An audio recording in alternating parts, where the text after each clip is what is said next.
I unmuted? Is my mic on? Oh no! Hello? Hello, Raiders! If you're still here, hi, hello! Oh my goodness gracious. So I was making my tea when the raid come in. Scrappy, hi, hello. I'm so sorry. I missed when you came in. I was making my tea. My tea as we speak, my tea is still in the kitchen. So I'll have to go back and get it in a few minutes. But hello, Raiders. Welcome on in. Hi. Hi, everyone. How are you doing? It's lovely to see you. Welcome on in. There's nothing to look at yet because this print block is just a blurry mess. Oh, beans. Hi, everyone. Welcome in. Let me say hello to all of the people, if I can. Scrappy's here. Thank you so much for that. Let me get a shout out for you as well in the chat. If you're not familiar with Scrappy, go familiarize yourself with Scrappy because Scrappy is a lovely person and I think they're great and they're really fun to hang out with. What were you up to today, Scrappy? How was your stream? It's lovely to see you. Thank you for entrusting me with your beautiful people. Hello, Roll. Welcome in. Hello, Casa. Hello, Scrappy and Viking. Hello, everybody. Samantha. Hello. Welcome in. How's everybody doing? How are you going? How are your Thursdays? I hope you're having good Thursdays. Oh, little boy. Sorry if I'm a little bit flustered. I was just ambling back in from the kitchen to grab something and then, oh! I missed a raid and I felt so bad about it. I'm so sorry that I was not here when you raided. Oh, what an absolute ding-dong. But thank you so much. I played the entirety of Katamari Damacy like a mad woman. Oh my goodness, hell yeah! Hell yeah, that's so fun! Oh, wow. I'm trying to think if I've ever played it. I don't think I have. I think I've only ever watched other people play it. But it looks like such a fun, silly, good game. And I really want to play it. And I love that you played it. And I love that you played the whole thing. That is amazing. Good job. And hell yeah, longest stream I've done in a long time. I need a nap. Oh my goodness, Scrappy. Yeah, if you need to go do like post-stream decompression / sleep, like, please do.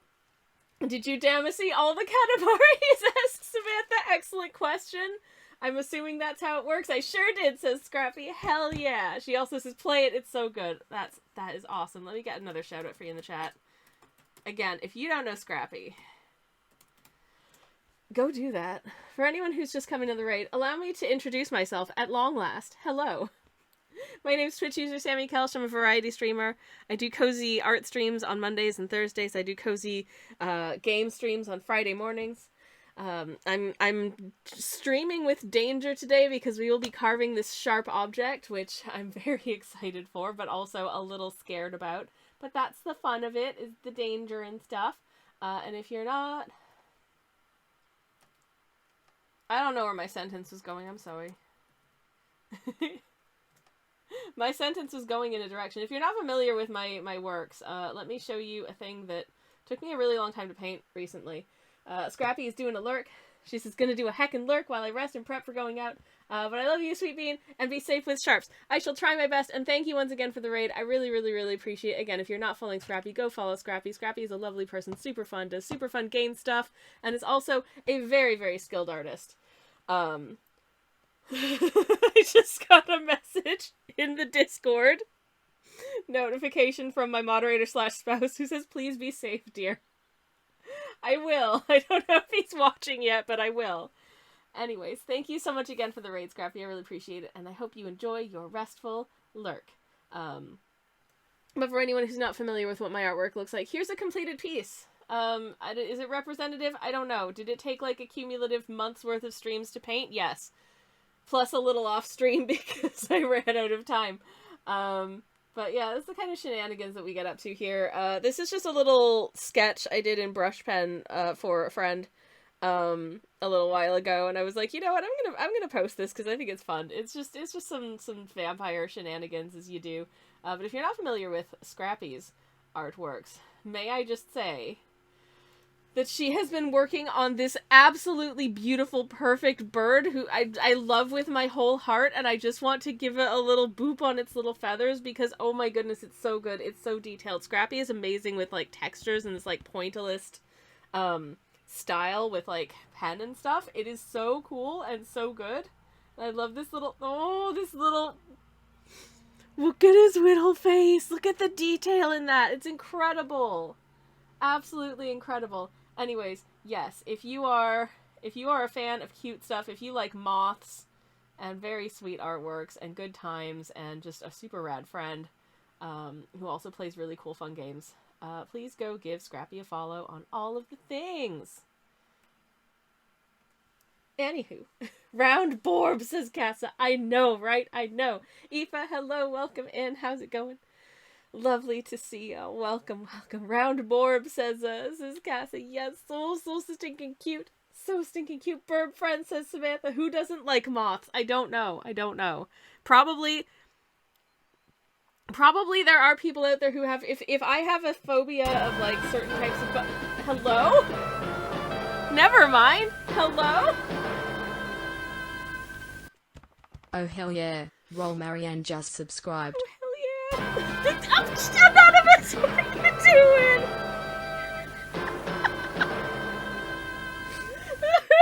Oh hell yeah. Scrappy Jane just subscribed. Thank you. Oh hell yeah. Casimir's just subscribed. Oh my goodness. Anonymous friend, thank you so much for gifting subs to Roll and Scrappy and Casa. What an absolute sweet pea of a human being you are, anonymous friend. Thank you very much for the gift subs. I very much appreciate that. It's incredibly kind. Y'all, enjoy the emotes and stuff. I hope you enjoy them. Eva says, my sister, Major Moth and butterfly phobia. Yeah, actually thinking of it, I have heard of people who are afraid of butterflies. I definitely have. Yes. Definitely. And I guess that moths are kind of in a similar wheelhouse in terms of the way they look. So I can see that crossover. Interesting. Eva says, also me when the moth is some sort of absolute form of itself and I try no-hit killing it. Oh. I mean, that is fair. I am also scared of the the absolute radiance. So that is fair. She really is an absolute radiance, isn't she? Anyways. I'm gonna take a very quick, 2-second BRB to actually go get my tea, which is still in the kitchen, because I was making my tea when the raid came in. So, I'm just gonna pop you onto BRB screen for a minute. Enjoy the BRB song. BRB. Hi. I have no idea if you could hear any of the sounds from the kitchen. If you could, I'm not sorry. Because frankly, my improvised music is amazing.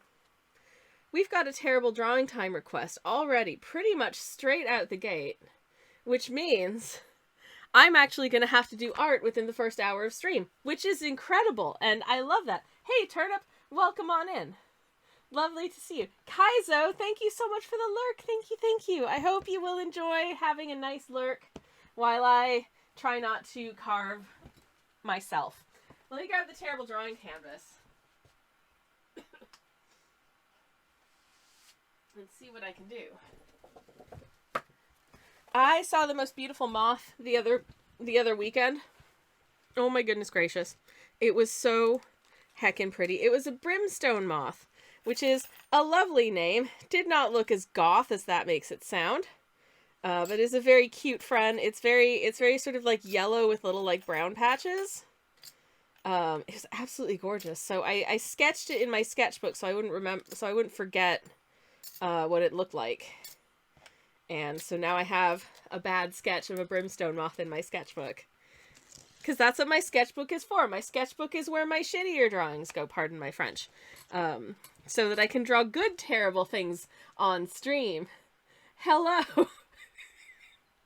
Oh no! This canvas is so cursed already. Also, can I just... Okay, so, the pencil that I've been using lately, it started doing this thing where every time I try and... when the graphite gets a bit dull and I need to sharpen it, there's a 50-50 chance that it will just break off and I'll just end up with raw wood at the end. So here's how much I had to shave it down to actually get a nice fine point to sketch in my terrible jank print block sketch today. It's so Tyndall now.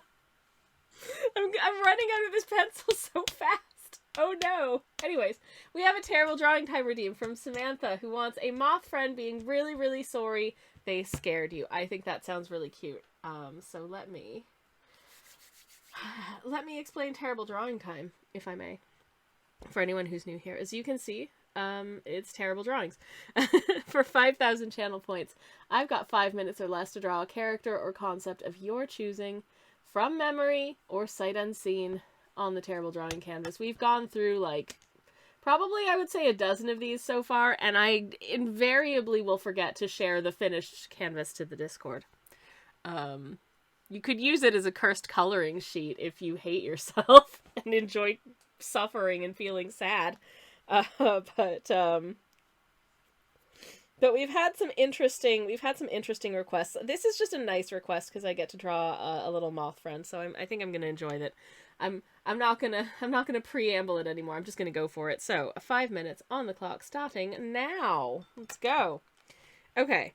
I don't have like a specific. I don't have a specific variety of moth in mind for this because I don't know every variety of moth that exists in real life. So I'm just going to attempt to draw like a sort of prototypical moth type guy and hope for the best. So I'm going to give them nice big moth eyes. Like sparklies, big sparkly eyes, like this. And just a little moof. Just a little moof.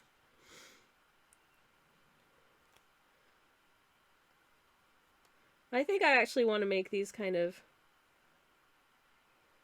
these like fluffy, the fluffy feelers sort of thing. Because I think they are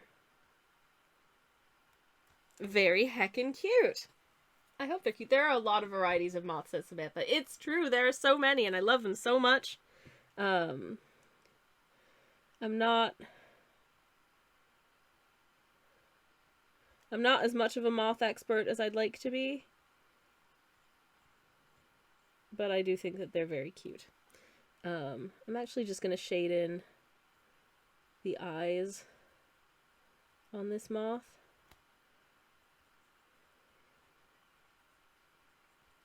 So that the eye sparklies make a little bit more sense in context, I guess. There we go. Yay! And then I'm gonna do a little moth body. Like so. Got some little moth leggies.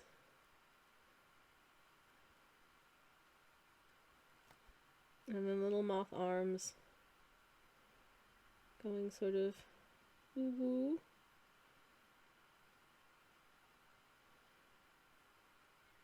But since I think moths have six limbs,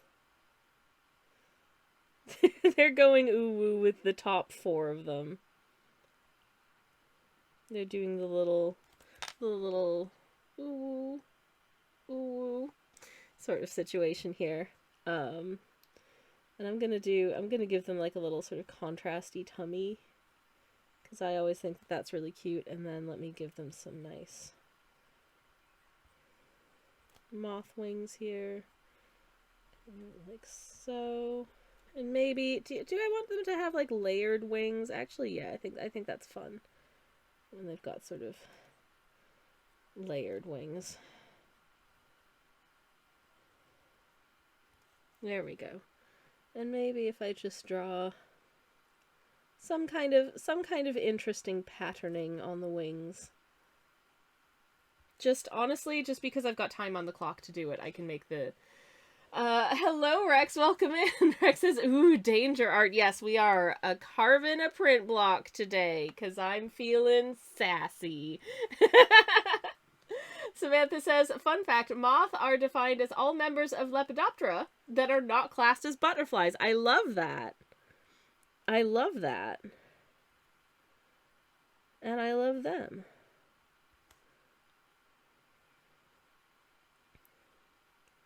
I knew that they were in the Lepidoptera family.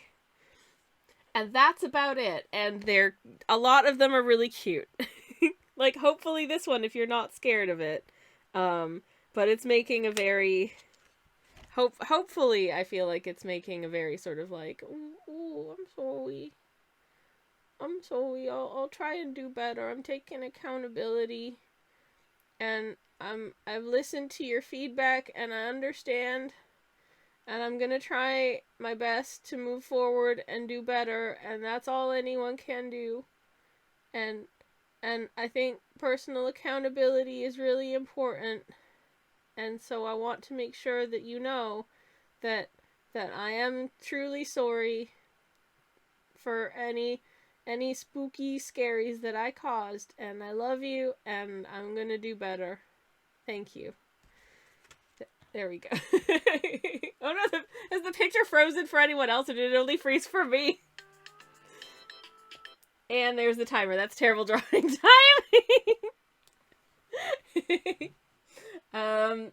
RX says, is butterfly? No. Okay, just chuck it over there then. Yeah, that's such a nice classification. It's just like, you know, anything that isn't butterfly is moth, whatever. Fun fact, the best moth is the Atlas moth. I confess, the Atlas moth is one of the moths that probably does do me a little bit of a frighten. But that is strictly thanks to Animal Crossing New Horizons. Not as bad as the tarantulas and the scorpions, but the Atlas moth being a big boy on that tree. You know, most of the time in Animal Crossing, you have your tree, which looks exactly like this, and you might have a little bug on it that's like that sized, right? But the Atlas moth is like this, and sometimes I just round a corner and there's this big ass moth on the tree, and when I'm not expecting it. Partly because Animal Crossing New Horizons is such a chill game, I feel like the jump scares hit harder than if I was just playing a Resident Evil and expecting to be scared. Because, yeah, but anyways, oh no, I love this friend, and Samantha, I hope you're happy. And I feel like I could think of no better fitting tribute to the raiding party that came in literally before I started stream than to do a moth. Because, of course, Scrappy people are the moth gang. Anyways. Rex is the most anxiety-inducing moth. Must catch. Scared moth. Ah! Ah! I do think... But the thing is, I do think Atlas moths are quite cool. And I think if I lived somewhere where Atlas moths were, like, normal, I'd be like, oh, hell yeah, it's Big Moth Boy. Cool. But, because I don't expect to see a moth that size in my environment, and therefore it does me a little bit like, oh, okay, actually, you're pretty cool. Anyways, that was terrible drawing time. Thank you, Samantha. That was fun. Here's what we're doing today. I don't think I can get my camera any closer to the board, so you can't really see much of this so far, but hopefully it'll kind of take shape as we go. I'm going to take a little sip of my tea. Yeah? Which is this Scott's Breakfast. I did ask Scotland permission first before drinking it, though. You know, like, I didn't want them to run out and be like, oh no, where is our tea has gone? Oh, now we don't have any tea and we feel very sad and stuff. I come from newspaper. Anyways, Scotland, please don't unfollow. Anyways, I just dropped my entire collection of little points. What accent was that, says Turnip? It was nothing.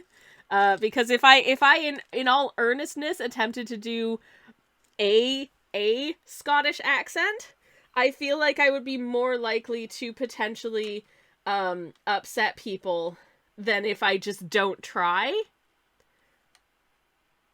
Because I'd be getting it ever so slightly a little bit wrong instead of just doing nothing resembling a real Scottish accent. Do you see what I mean? You don't want to listen to me earnestly attempting to do a Scottish accent, which for some reason I just do a lot, like in my day-to-day life. I just ping pong back and forth between accents when I'm not streaming all the time anyways. I have absorbed so many I have absorbed so many features of different accents into my everyday speech. Just because, I don't know, it just feels real good to say word different? ?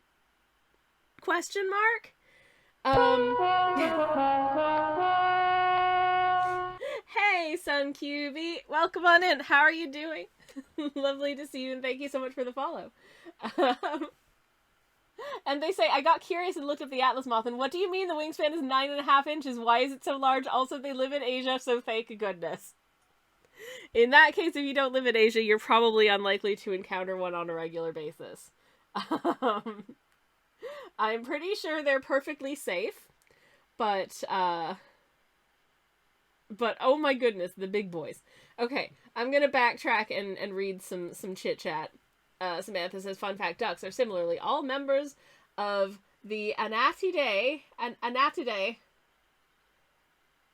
classification that are not classed as geese or swans. They're just it's just the everything else sort of just dump category, I suppose.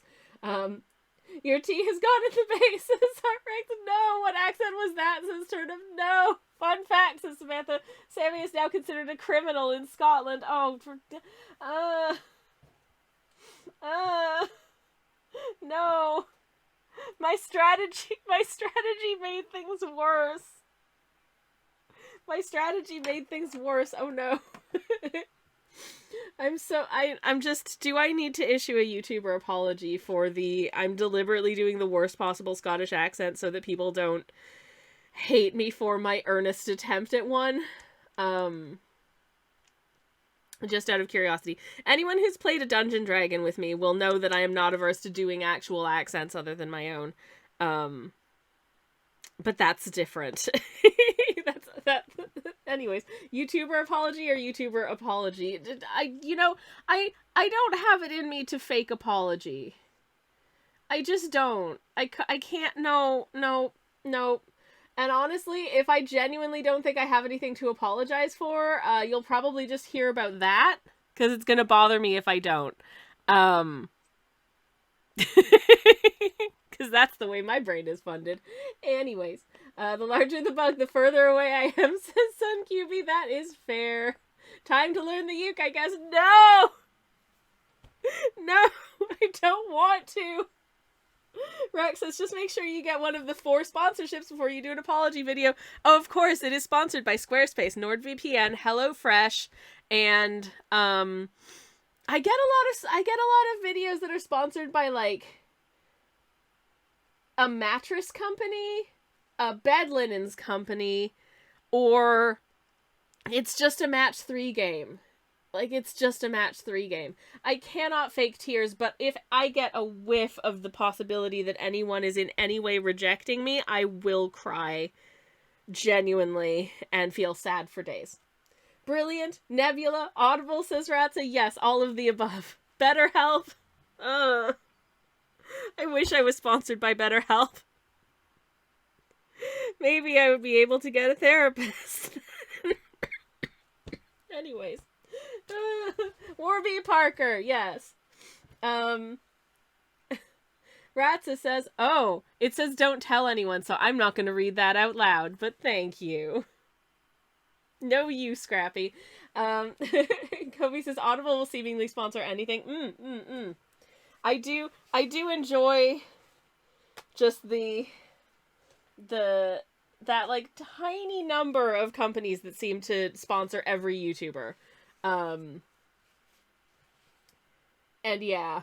Ooh. There's one, and I am so There is a YouTuber that I stopped watching because they were sponsored by a company where you just enter all of your receipts into this app and it gives you points. And you can put the points towards, you know, like gift cards and stuff. How exciting is that? And I was like, you're just willingly giving them all of your personal information. You're just willingly giving them all of your personal information. There's another sponsorship that I saw recently that was for like an app or a service that lets you play all kinds of mobile games. It's super fun. And the longer you play them, the more points you get. And you can put those points towards like gift cards and stuff just by playing games. And I haven't looked into what's weird about that, but I feel like there's definitely something weird about that. I don't know if it's something to do with like, I don't know, like crypto mining, or they're just stealing you're just giving them your personal data. I don't know, but something has to be going on to just give you stuff for playing mobile games. Or is it just because they feed you an ad every 10 seconds? I don't know. Anyways, Samantha says, "Dear Internet, it has come to my attention that H. Bomber Guy has made a video about my accent impressions. I am deeply sorry that you felt offended by my accents. It was not my intent to cause offense. I did nothing wrong, actually, and this has deeply upset me." Oh no. Oh no. Listen, I think that Harry H. Bomber Guy is pretty neat, and I like the things that he talks about, and I really hope that he doesn't uncover all of the things that I'm apparently doing wrong, it turns out. Because then I'll feel super bad about myself. Turnip says, "That sounds like the creepiest app ever." I know, right? I know, like, it just sounds so sus. Like a real sketch. No. No. Kobe says, "Oh, I'm so sus of those. There must be a catch. There's gotta be a catch. There has to be a catch. There can't not be a catch. There's no way it's just, you just do this fun thing and then you get free money. Like, no. Outrick says, we get HelloFresh affiliate codes in my wife's Victoria's Secret order. HelloFresh really wants you to get those free meals. They really do. I actually like going to the grocery store, so I just haven't.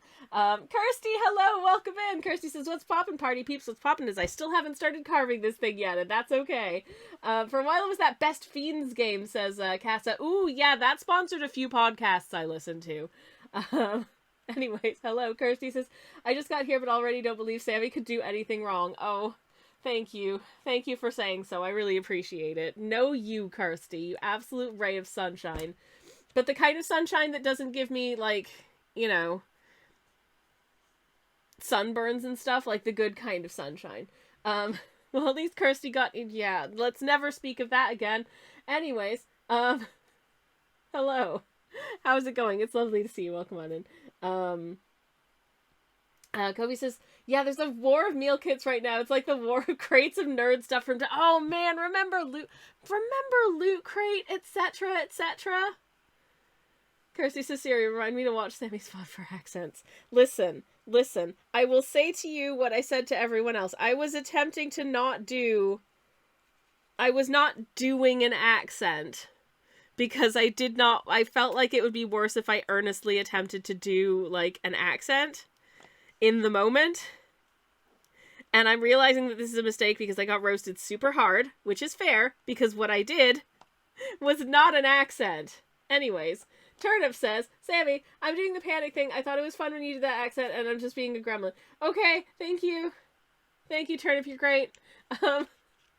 Thank you. Razza says, "So, not trying to be conspiratorialistic or anything, but many big mobile games are probably data farming you. How else could they stay in business?" I mean, like, there are some where you do get ads, like, after every level, but even then, I don't know. But then again, personally, I'm not really a fan of, like, mobile games in general. I don't find them that fun. I did play Homescapes for a while on the bus, but that was more of a thing when I was commuting a lot more regularly, and now it's kind of like, I'm happy to just look out the window. Anyways. So yeah, I'm impressed by how easily you read conspiratorialistic. I tried. Scrappy struggled with charcuterie. Listen, charcuterie is a difficult word. I get it. Scrappy is a Jordan. We love her. We really do. Cassis says, I do watch someone who is almost exclusively sponsored by an adult toy website. It's hilarious. Oh, people on YouTube trying to talk about their sponsorships for adult toy websites is very funny. Because there's a lot that you can't say because you're on YouTube. Which is fair. How do you market these things when you can't really quite talk about what they are? Anyways. As a rule with things, says Kobe, especially on the internet, if you can't figure out what the product is you. Yep, absolutely. You are the thing that is being sold to advertisers. Rex says, the catch on those receipt ads is that you're selling them your data. Yep. They then sell the data to marketers and said retailers. Yep. I sell my data through Google reward surveys. I've only paid for about half the bits I've bought. Oh, damn. Good job. They're so sketch, though. That's why I only use Google's. They get the data anyway, so why not? That's fair. But, yeah, I would absolutely not use one of those apps. And I side-eyed the YouTuber who was sponsored by that so hard that I unsubscribed and have not watched any more of their videos. Because I was just like, you have to know this is a scam, right, buddy? Like, you have to know what they're doing. And to just give that ad readout to your viewers, like, it's so cool and fun and totally safe and everything's fine. Just makes me feel like I don't want to, like, I understand you got to get that sponsorship coin in order to continue to pay your mortgage, but, like, I don't know. I just like it when creators have a bit of standards with regard to who they're going to be sponsored by. I need to mute for just a second. I'm so sorry, everybody.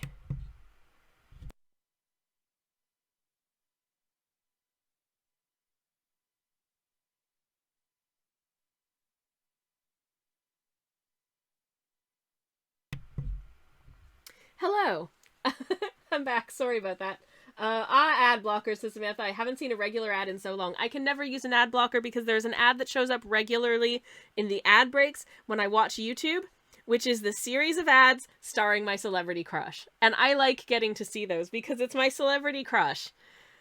Sometimes dressed in a very tight t-shirt and shorts. I say that, I just want to be his friend, okay? I just, he's a handsome man, but I just want to be his friend. Because he seems cool and he's very nice. Anyways, Sammy's celebrity crush, the PG Tips monkey. No! I mean, we actually have a plush PG Tips monkey who lives in the studio, now that you mentioned that, Kobe. Cassie says the thing is they do not do any remotely adult content, while another pair of YouTubers do adult content away from YouTube, and their sponsorship is like jewelry. Yeah, oh yeah, I mean, the channel that I've seen sponsored by, like, adult fun time toys company, was a channel that talks about autism, and does not remotely talk about anything, like, adult stuff related. Except that she's talking about people who are adults, mostly. But that's it. It's bizarre. Anyways. But you know what? Hey. As far as sponsorships go, I feel like that one's pretty legit and pretty cool. Samantha says, there's needing to make a living, and then there's just not having ethics. Oh yeah, there was a podcast I stopped listening to because they did a sponsored segment for a predatory loan company that has been demonstrated to express racial prejudice when assigning interest rates. And I didn't feel comfortable being like, you're okay with being sponsored by that? Y'all? Also, the podcast just got worse. But still, I side-eyed hard when they did that. I understand, like, sometimes it's hard to dig up the dirt on any on like every company that asks to sponsor you, but I don't know. I feel like if a loan company especially came to my peeps or my producer or whatever, if I was a podcaster and was like, "Hey, we want to sponsor your content. I would be just checking for like bad reviews just in case, because I wouldn't want to steer my people towards something that might be dangerous, you know? Anyways, I'm so jealous you've met him, says Turnip. It was... Listen, I am so sad right now. I am so sad because my celebrity crush, who does not live in the United Kingdom, is going to be in the United Kingdom in a couple of weeks, but it is like a few days before I fly to Canada, and I cannot risk going to a big, crowded public event a few days before I fly to Canada. Because the likelihood of catching something from somebody that's going around in a large, crowded public space in a city that I don't live in is just too big. And the FOMO is gonna hit hard, and I know I'm gonna be so depressed about it. I'm like, he's right there. It's like an hour away from my house, and I can't go. I just want to give him this nice little watercolor of a cryptid that I painted and somehow manipulate that into becoming best friends. I don't know.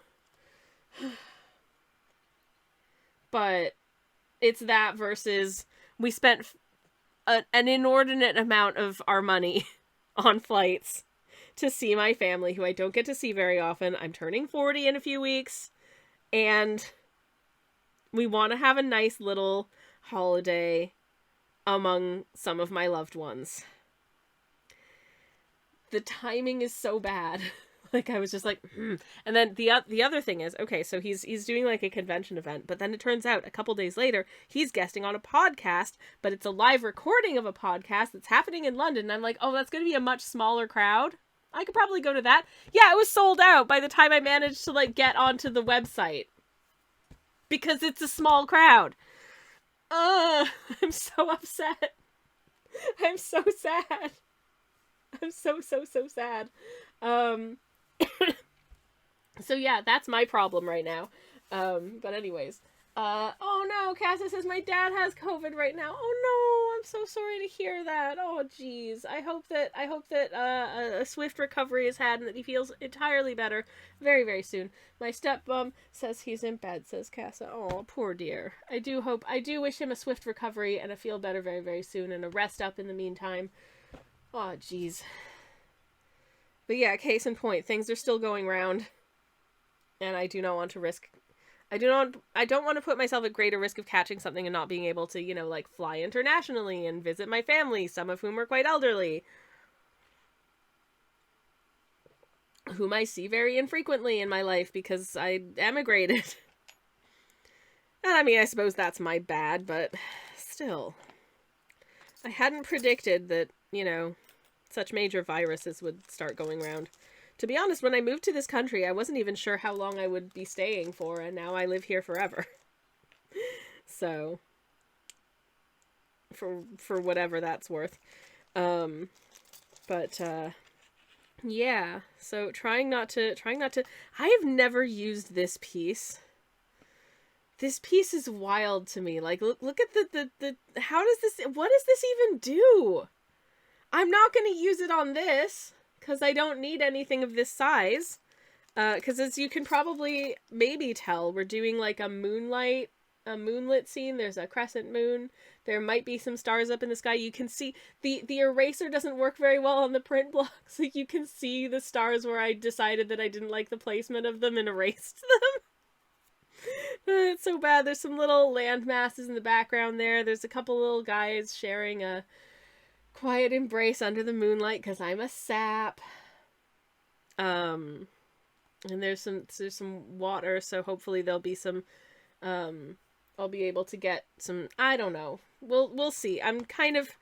This is not what I had planned to do as a print block cutting today, but it's what we're doing, and I'll explain why. Basically,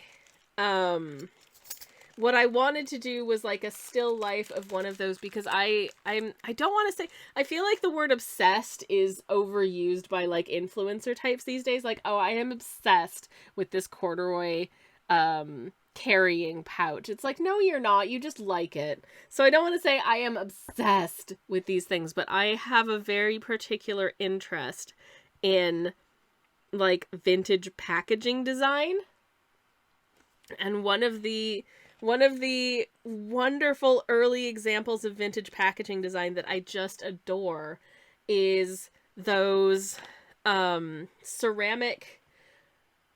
ceramic marmalade pots that you used to get with like the, you know, sort of the label like actually like sort of stamped onto the ceramic and then glazed in so you can read it. And I wanted to just do one of those, but then I realized that at this scale I would have to, because you carve out any of the bits that you don't want colored in, I would have to carve out the whole of the jar except for the lettering. And if I want that to be legible, that's some very precision carving, and if I F any of that up, then it's not going to be legible and it's going to look bad. And then additionally, I realized that the lettering is all going to need to be back to front, because when I do this, when you go to print it, the image is the reverse of whatever you carved onto the block. And so I realized that it was simply going to be impossible to achieve on this scale. And so I was like, okay, well, why don't I just do like a little landscape scene situation? I want to do something a little bit cute. So I decided, why not just a couple little guys sharing a little embrace under the moonlight. Nice and simple. Also, I haven't carved any print blocks in a wee while, and I think this is a nice, hopefully fairly straightforward re-entrance into that kind of art form. So I'm just gonna start, I guess. Shall I just begin? Okay, so important things to note. These carving tools, and the reason I've got a whole baggie of these is that it comes with all different shapes and sizes of ends depending on what kind of carving you want to do. So I've got, this is the smallest one in the pack, and it's the one I almost always use unless I've got a large amount of space that I need to carve out, because I'm working with such a teeny tiny little square that it doesn't make sense to do a bigger piece. But important things to note, you want to be doing this on a surface that is nice and flat, that is reasonably non-slip. Like this is a pretty good like grippy surface, and it grips well against sort of the textured surface of the bottom of the thingy, so that's really useful. And you want to be extra careful about making sure that your fingy tips are nowhere near the direction of the blade. Like this, like going like this. No, you do not do. Don't ask me how I know. But I will just say, something happened that made me put down this art form for 15 years. So, there's that. Anyways. But yeah, how's everybody's Thursday going? How are you doing? Rex says those tools are far better at carving people than blocks. Genuinely, yes, I wholeheartedly agree. Turnip says, ow. Genuine ow. Absolutely genuine ow. It was I don't think you can really see the scarring from it anymore, but it hurt like an absolute swear word. Absolute swear word for quite a while after that happened. So, yeah. Okie dokie. It can be a little bit frustrating, because sometimes feeling like having a hand position where you are sort of like would give you more control, but again, if it slips, is bad. But I can put my fingies here and be relatively assured that it's going to be pretty safe. Thus. Okay. Skin softer than hard object. Can confirm, says Casa. To be fair, there are different types of material for carving out these blocks, and I'm using quite a soft, flexible version of it. There is the other kind of, I think, more traditional linoleum that is, it's a harder, like, stiffer material. Has kind of a weird smell, if I'm being honest, and it is backed with, like, there is like a rough woven, like not quite a fabric, but there is a rough sort of like weaving of like twiny stuff on the back of it. But I find that it is nice to print with. I have used it before, but it is also a harder substance to carve. Like, it's not as bendy and soft as this. And I find with this, I have to put not as much pressure in order to actually get the carving done. So this, also this comes in these nice teeny tiny little squares, which I love. So this stuff it works for me. Okay, I'm gonna start with like the big bits, like the moon here. And I'm just gonna turn and turn and turn and turn and stop. Okay. Hopefully that worked. I think you're gonna be starting to be able to actually see more of like the shapes happening up in here, the more that I like work with it, because I think the way that like the angle of my lighting is, you can't really see a lot of the sketch when it's just down on the table, and there's not really a lot I can do about that, unfortunately. If I like tip it this way, then you can kind of see the sketch, the sketch is, for lack of a better word, the sketch is sketch. Like, it just is. It's pretty jank. As I say, this was kind of an, 11th hour solution to not really knowing what to do with this print block for quite a while, having an idea, and then realizing just as I was starting to sketch it out that it was not going to work as I had intended it. So, to come up with something else. Oh, it already looks jank. Oh, great. Okay. I'm just gonna see if I can just shave a little bit more out of that bit to give it a slightly rounder shape to the moon, which is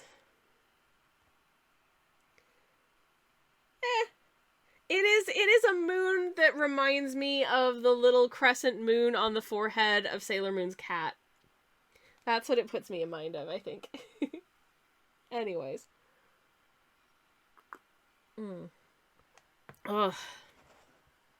That's good tea. Did I say? Oh yes, of course, because it kicked off the discourse. This is Scott's breakfast tea. It's delicious. It is sadly made by T2T, which means I can't buy any more of it. So when I run out of this box, that's it. If anyone doesn't know, T2T is a tea company based out of Australia. They used to have a bunch of shops here in the UK, including one in my city of residence. And then they closed a couple of UK stores. And then they announced that they were closing all of their UK shops. And I did manage to bag a couple of really, really good discounts on, I think I got a teapot and a couple of teacups, as well as some very, very cheap tea. By the end of the run of the shop, they literally just had like one table sort of out in front with the mostly licorice teas that they couldn't shift even for like dead cheap. It was very sad. And I still miss them. After a long period of time, something finally opened up in the space that used to be the tea shop, and every time I go back, I'm like, oh, it's tea. Oh no, it's just a Korean skincare shop. Which, to be honest, I also shop at because I really like their moisturizing cream. But nevertheless, still very, very, very sad. Turnip says, oh no, I know many people who mourn tea too. I know, it's so sad. It's so sad. I mean, there's Bird and Blend, and I think they're great. In fact, I think they're probably better than T2 was. Partly because they actually give you the tea. They sell the tea in resealable. This is one of the things that always irked me about T2 teas. And it's that they sell their tea in like a box, and then inside the box is a non-resealable bag. And what that does is it pushes you towards also buying one of their tins to put the tea inside. And I used one of the, I'm not a big fan of like the metal tea tins and just using them on their own, in part because if it's quite a flavorful tea, if it turns out I don't like it at all and I can't drink it and I'm gonna bin it, which has happened before, not very often, but sometimes it does. Sometimes it just be like that. Sometimes it's very hard to get like the smell of the tea out of the tin if you want to repurpose it for a different type of tea. And so to that end, I find them a little bit frustrating, but also it just sort of, it makes you need to buy another thing.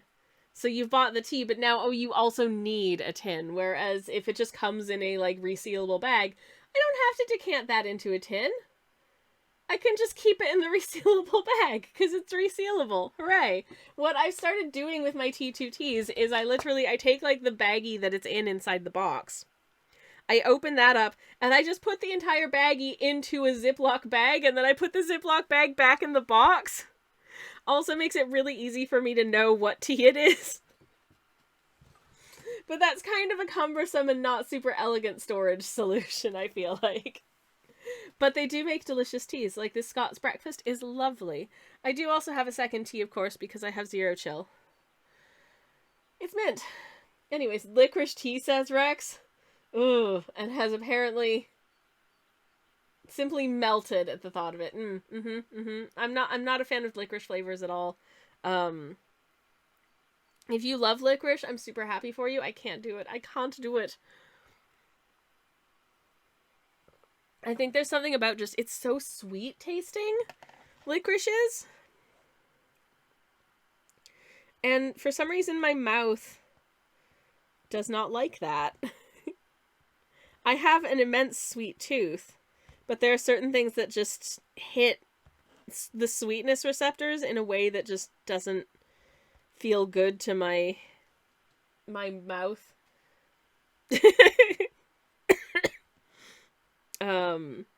Artificial sweeteners, basically anything that tastes like it's sweeter than sugar, is gonna hit me in a wrong way. Like sweeteners of any kind, stevia, sucralose, ACE, aspartame, and also licorice. Licorice is a fun one because sometimes at first I'm like, okay, yeah, I see the appeal of this, and then the sweetness hits. There's like a delay, and then at the end I'm like, oh no, this is super bad actually. Come on. Oh, I'm so scared. Oh, okay. Oh. As I was going along, I was kind of digging deeper and deeper into the block, and I got real scared that I dug too deep. And it was gonna make the sort of tip of the crescent get all bad. But it didn't. It was fine. So, hey. Anyways, Casa says, I like a licorice tea, but once I had a sweet licorice chai and it was unbearably sweet and fake tasting. Ooh, I wonder if it was, do we think it was the interaction with, because some spices can sort of feel sweet as well. Like some other spices and herbs can feel sweet as well. I wonder if it was that, or like the interaction of the licorice with the other spices, or did they add like sweetness to it, or did they add like artificial flavors maybe? Because that sounds sad and unpleasant, and I'm so sorry. Or maybe I've seen teas before where they've added like stevia leaves to them, and I not a fan of doing of that, because I will add sugar to, if it's like a tea that's meant to taste sweet, I have to add sugar to it anyways, otherwise I find it tastes bizarre. Like my brain doesn't understand why it tastes sweet, but the sweet receptors are not being picked up as they should be. Yeah, it like breaks my brain in an unpleasant way. So I have to add sugar to teas that are supposed to taste sweet. I can't be like, oh, it's sweet enough on its own. It doesn't need sugar. It's like, no, I have to add sugar to this, otherwise it tastes incorrect, and my brain doesn't like it. I wish I had the ability to just be like, I'm drinking this delicious pomegranate strawberry tea. It doesn't need sugar, because it's got sweet flavors. And I'm like, no, it tastes like it's not sweet, but it's supposed to be. And that hurts. Anyways. I'm gonna take a sip at... Oh no! It was awful, says Casa. I'm so sorry. I hope you have found better licorice teas subsequently. I'm so sorry. Samantha says Sammy carved too greedily and too deep and awakened a dark horror from the depths of the linoleum. Oh no! Oh no! I don't want to do it. But also I don't want to accidentally... You don't want to carve so deep that... I mean, there's a reason... It's reasonably thick, so it's not easy to do. But sometimes if you get a little overzealous with your carving, you can either just carve right on through, which you don't want to do, or just give yourself like weak spots. If you've got like a large area that's carved too thinly, if it's carved too thickly, you run the risk of it not getting picked up as a space that's not supposed to be printed when you print with it. But if you carve too deeply, you run the risk of creating like weak spots and stuff, which can also be bad for the longevity of your print and the quality of your print. So yeah, I'm gonna mute the mic for just a second because I don't know if it's coming through in my voice, but I'm very snuffy again today, so one moment please.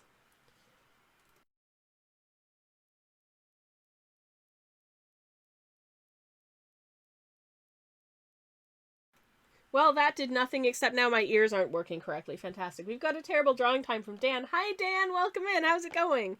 It's very good to see you. Welcome on in. I'm going to take the carving tool and put it so far away that I have no chance of accidentally touching it when I'm not doing a sharp object thing. Safety.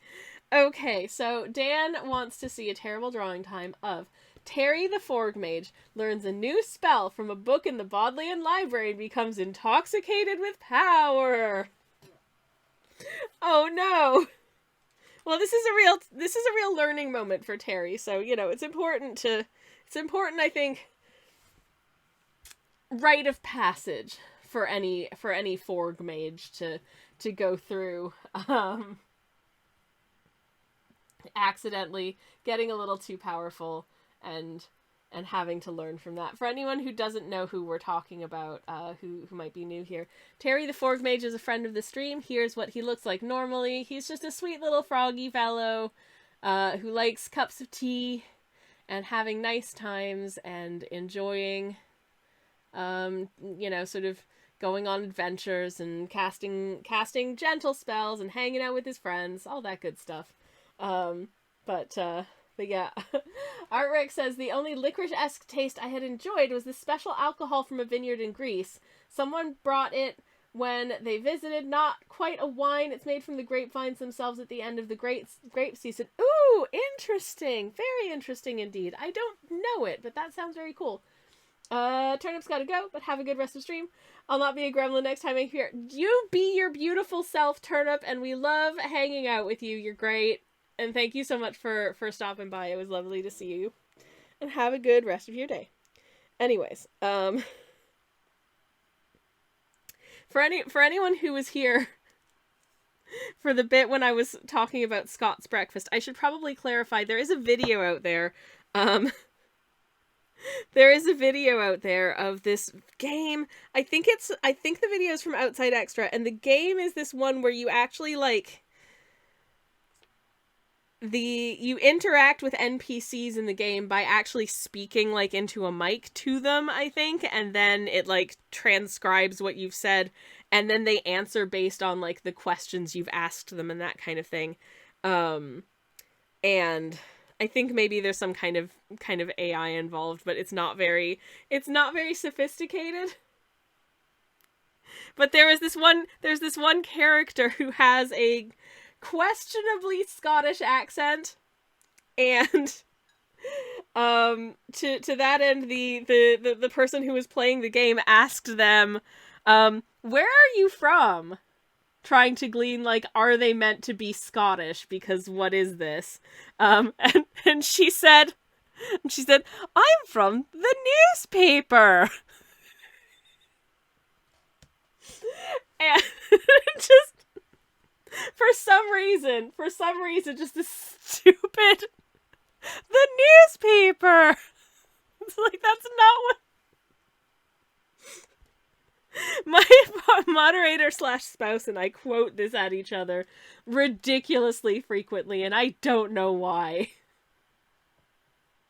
But just that answer to a question of like, where are you from? I'm from the newspaper, because they work for a newspaper. It was just so stupid. Oh my goodness. But also, yeah, it was painful. And it lives rent-free in my head. If you can find the video where they talk to the lady who's from the newspaper, do recommend. It's a very strange game. I'm not convinced it's good. Anyways, I love Outside Extras' role. Hell yeah, they do good videos. Is my camera still working? I can't see my hand, but I'm making gestures. Okay, yeah, there's my jazz hands. They're back. Cool. Unlurk for questionable Scottish accents, says Kirsty. Oh no, I'm saying no more. But yes, I'm from the newspaper. Anyway, this is not funny to anyone who hasn't seen the video, I'm sure. I'm just talking absolute nonsense, but anyways. Importantly, we have a terrible drawing time. So for anyone who missed the first one of today, which was this apologetic moth, who's very sorry for doing you a frighten, and they're trying their best. Terrible drawing time is it's this thing where for 5,000 channel points, I've got 5 minutes or less to do a drawing of a character or concept of your choosing, from memory or sight unseen, on the Terrible Drawing canvas. This is our new canvas. It's, so far, apart from this corner, it's pretty cursed. I will try not to curse it more. The cadence with which you said I'm from the newspaper puts me in mind of that's right, it goes in the square hole video.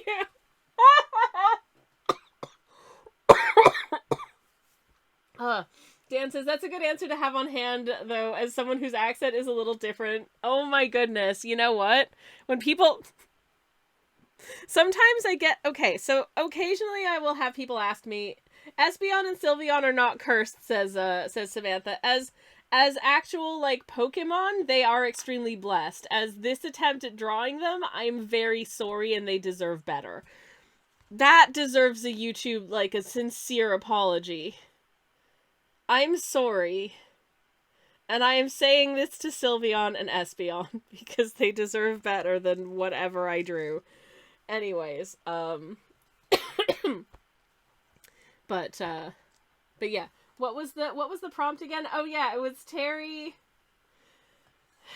reads a book, learns a new spell from a book in the Bodleian Library and becomes intoxicated with power. Oh, I love it. Casa says it reminded me of the accent pronunciation of the French policeman / English spy from Hello Hello. Oh my god. Yes. What was it? I never really watched Hello Hello, so I can't do it justice, but he has this very just weird accent to hammer home the good morning. I'm here from the newspaper. Yeah, exactly. Exactly, Casa. Oh my goodness. Good morning.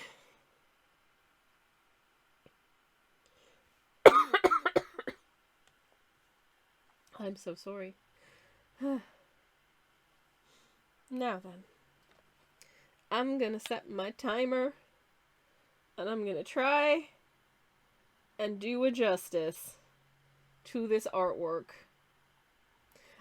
Casa says, I once tried to explain hello hello to some French people. They were very confused. I believe it. I believe it.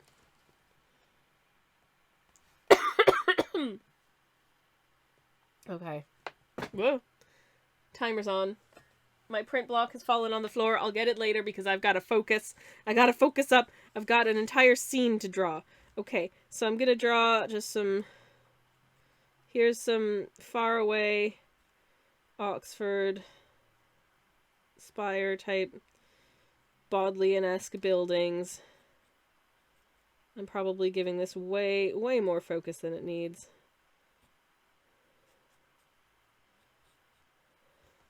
And there's like a bicycle path. There's a bicycle parked in front of the building. I'm just making sure that you can absolutely tell that this is Oxford, and you can tell that this is Oxford because there's a bicycle on the bicycle path. Anyways, this is kind of off in the distance, the sort of Oxford-y looking buildings. There's another sort of, there's like a more regular shaped building kind of behind that one here, but it's still like nice and stuff with like architectural features from the city I live in. And here's Terry, and he's learned a magic spell, and it's just too good. It's just too good. And it's had an effect, and he's feeling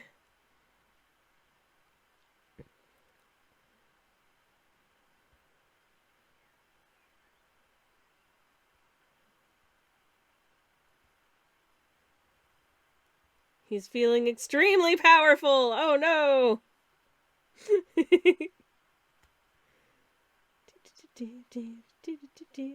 What am I gonna do with his arms?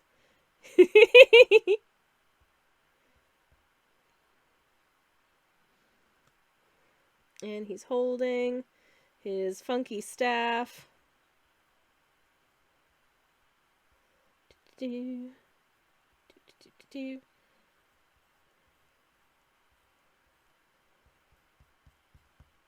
And it's all illuminated and stuff. And he's got his arms high up in the air. And he's feeling very powerful indeed. His cloak is like flapping in the wind. Oh no, Terry, what have you did? What have you wrought with your new magical skills? Oh geez, should we be scared? Probably yes. Okay. Oh no. Terry, you silly ding-dong. That's what you get when you get too much powerful. He's got his little toes, and he's floating off the ground, which is here, and you can see his little cobblestones in the ground here and there.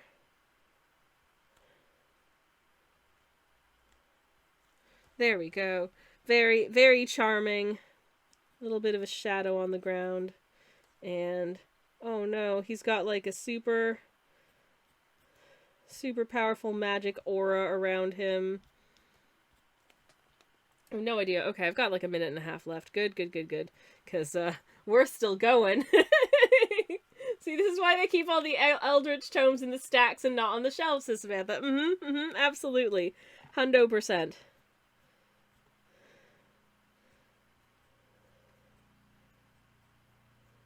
Just gonna pop in some windows on these library buildings in the background, as you do.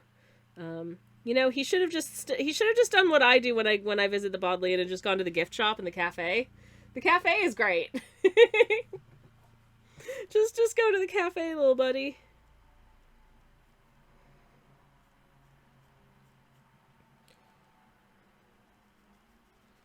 There we go. This is exactly what Oxford looks like, by the way.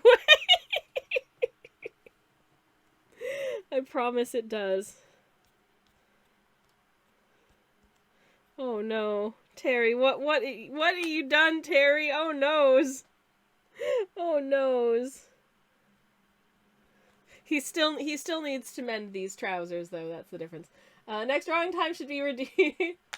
Redeemed should be for Sammy's interpretation of Fallen Madonna with the big boobies. What? Hey, I recognize that building, says Samantha. Yay, I did it good. I'm so glad. I feel very proud. That's time. This is terrible drawing time. Dan, I hope you're happy. That was very fun to can I get it to come into focus? Here's my hand. There we go.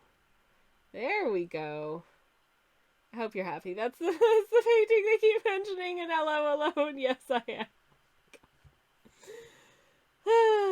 Good. Anyways, that's Oxford, as you can tell, and this is Terry, and I think he's gonna have a bit of a hangover tomorrow. And be like, I you know what, I'm just gonna stick to making nice cups of tea and going on little quests with my friends to do fun things like get pizza and have a nice bath, you know, gentle stuff. Joe, hello, welcome in. Knives plus tired. This seems like a sensible plan. I am being very safety conscious for the record, just so you know. Also, hi Joe, welcome on in. How's it going? It's very nice to see you. Welcome. Hello. Also, look how tiny my pencil is getting. It's so tittle. It is. Just a little baby now. Whatever am I gonna do? I'm just gonna have to buy a new one at some point, I suppose, but I will put that off until the very last second. I will use it down to the stump if I gotta do. I've done it before. I'll do it again. Just watch me. I aim to be as little waste as possible as an artist, so, you know. Anyways. Small, says Joe, yes. Tiddle. Pizza sounds like an amazing quest, says Casa. I had pizza last night, and let me tell you, it was delicious. Was it Sainsbury's frozen vegetable pizza? Yes. Was it delicious? Yes. Yes, it was. Today, I'm having salmon en croûte with asparagus, and I'm mildly grumpy because my moderator/spouse put in an online grocery order for us yesterday. And the asparagus that he placed in the order was supposed to be British asparagus because we like to eat, you know, fairly seasonally, fairly locally when we can, and for like hyper seasonal ingredients like asparagus and that kind of thing that are coming from just literally other continents when they're not in season, we just only eat when they're in season here. And that feels like an okay compromise. We just have a blitz of like weeks where we just eat asparagus with like half of our meals. It does interesting things to my pee, but you know, apart from that, it's wonderful because I love asparagus so much and it makes it feel special to get to eat it. So we ordered what was supposed to be British asparagus. It's Mexican asparagus. And I'm like, no! That's not what I wanted for my carbon footprint. Ugh, I don't like it. Anyways, I did have my first punnet of British strawberries of the season yesterday, though, and they were really tasty. It was a tiny amount of strawberries for 2 pounds, but you know, I'm kind of okay with that because they were really delicious. Anyways, pizza sounds like an amazing quest, says Casa, unless you're at Jam's house.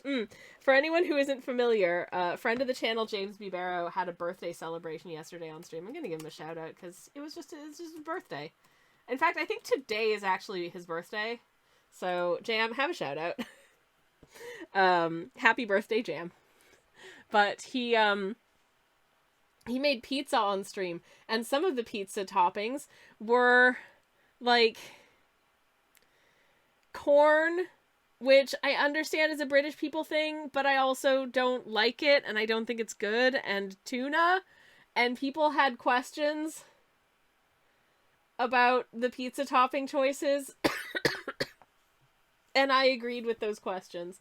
I mean, I am a big fan of pizza with Pinneapolis, personally. I know it's a very divisive topping choice, but I like it. It is his real birthday, says Kirsty. Aw, cursed unhinged? Yes, definitely. Definitely cursed and unhinged pizza. Just taking, like, flakes of tuna on a pizza. What? Pinneapolis is real, says Kirsty. Pinneapolis, yes. Saying the word pineapples like it rhymes with the city of Minneapolis does me a giggle, and I've just sort of started doing it. When we go to the supermarket, we're like, do we need to buy Pinneapolis? I think so. I can still see the pizzas when I close my eyes, says Roll. Oh god, I'm so sorry. I'm so sorry. Pinneapolis, is it right next to Minneapolis? Yes, Samantha, yes it is. Casa says it's the tuna with the corn with the cheese with the pepperoni. Oh yes, there was pepperoni and tuna. And oh god, I forgot about the capers because I didn't want to think about them. I'm not a fan of capers in the best of times. And ham. It's not Minneapolis, it's your Apple's.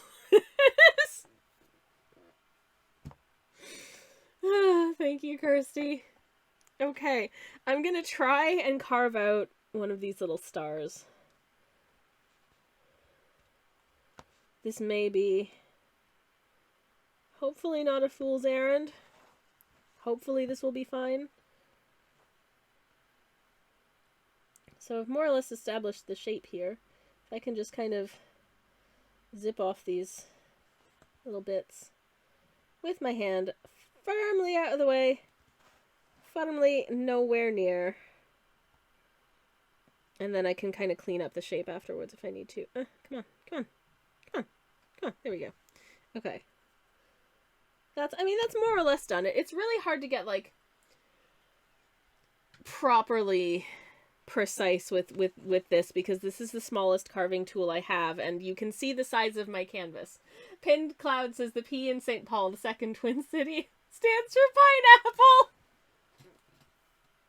Thank you, Pinned Cloud. Also, hi, welcome in. How you doing? I got in trouble for offering to show off my Pinneapolis once. Damn! Exclamation mark bonk for that. Oh my god. Cassie says, well, it is Canada we can blame for Hawaiian pizza, so I'm sorry I'm not sorry. I do enjoy a pizza with some pineapple and corn, smoky, ham-free vegan slices. I do actually quite like the corn ham, it turns out. It's actually, I think it's pretty nice. I don't know if this is a divisive opinion, but personally, I do actually think it's decent. If I'm making myself a croque monsieur or just a simple jambon beurre, it works pretty well. That is a grilled ham and cheese sandwich and a ham sandwich. Just being fancy about it and making them français because I can. Anyways, just making sure that the middle of this is like properly gone from there. I'm okay with my lino cut prints looking a little bit jank. Partially because the way I see it, I don't want it to not look like a lino cut print. So, if you can see that I've carved it out with a carving tool and it's got some texture out of that, cool, good, fantastic. There is a Yorkshire ham version and it's harder to get, but far superior to the normal Ooh, Casa, that sounds good. They also do a turkey and stuffing slice, like sandwich meat, that's turkey and stuffing flavor, that is delightful. Really freaking hard to find. We managed to find it at the big Sainsbury's in Hinckley in Leicestershire. Once. And I haven't seen it in any shops since. And I'm sad because it's very good. Um, but yeah, there were a beautiful couple of days where I got to eat the stuffing flavored turkey slices, and it was great. I prefer fake meats to real meats. I don't eat real meats. Um, they kind of gross me out. But there are some pretty good fake meats. There are some bad fake meats out there as well. There was, oh, what was it? This isn't chicken pieces we hated. Um, because I cooked them up in like a stir fry or something. And did they taste kind of like chicken? Yes. But specifically, that the texture and flavor that chicken gets when it's overcooked, and that's bad. Like it's overcooked in a bad way, and it gets kind of tough and dry and not very pleasant to eat. It tasted like that. So it's like you did a great job in approximating what chicken tastes like, just the wrong kind. Oh no. So, yeah, that was one. We didn't like that. I think in general, I've had pretty good experience with, veggie sausages in the last few years. I like the Cauldron Lincolnshire sausage is probably one of my favorites. I think it's nice. It's nice in a breakfast situation. It's nice in a, and mash situation. Is pleasant. But yeah. Not so much that one brand of chicken. Corn chicken is fine. I like corn. I use corn chicken in a in like a stir fry situation. It's nice with this one Japanese brand of yakitori sauce if we can get it. That's really good. I can't tell you what the name of the brand is because it's all of the text on the bottle is in Japanese. Anyways, veggie sausage, isn't that just cucumber? No. Also, ew. What I will say, there was a veggie like hot dog, like a tofu situation that we got once, and my experience with that was I cooked it in the microwave, which was maybe stupid, but I cooked it in the microwave, and the microwave smelled of veggie hot dog seasoning for days, no matter what else we used in it. Cleaned the microwave, could not get rid of the hot dog smell. It was very unpleasant. So, yeah, anyways. Dan says, bet you can get it in Hinckley. You can get anything there. It is a very large Sainsbury's, to be fair. Artrex says, the only immigration meat I enjoy is beef replacements. That's the meat that has the biggest footprint, too, so that's ideal. I like a corn mince. A corn mince in, like, a spag bowl situation. Delightful.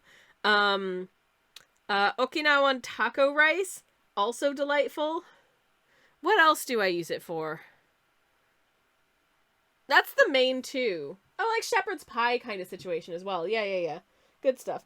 Immigration meat. Yeah. I don't know what immigration meat would be. I'm not going to speculate. Anyways. Was it Tivali? Tivali used to explode when cooked in the microwave or the oven, says Kaza. Oh, no, it wasn't. I don't remember what brand it is, but they were absurdly expensive for 4 tofu-furters. Like, absurdly expensive. Like,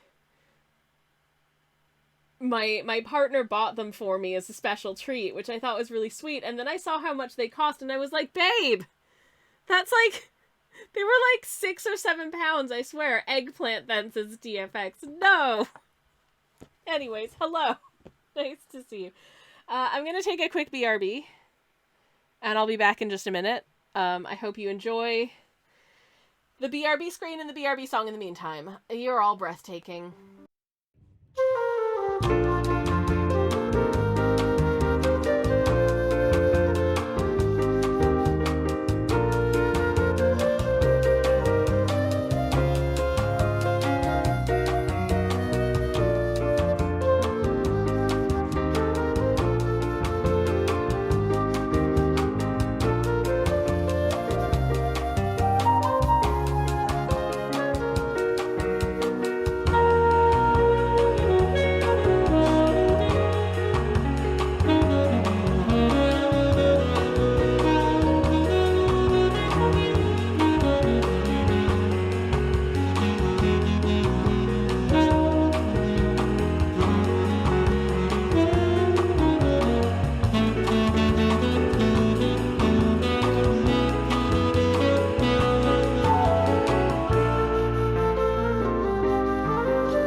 Hope you enjoyed the BRB screen music in the meantime.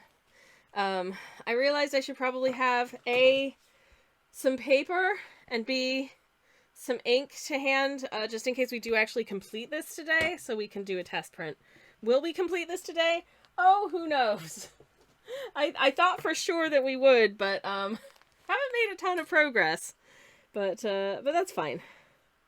I'm not like obsessive about completing things to a specific timeline, as anyone who's here for the entire month of streams where I worked on that one painting will know. Anyways, how's everybody doing? How have you been? Hope you had a good BRB moment. Hope you enjoyed the BRB song. In the meantime. Now then, these little stars looked so stinking cute when I drew them out.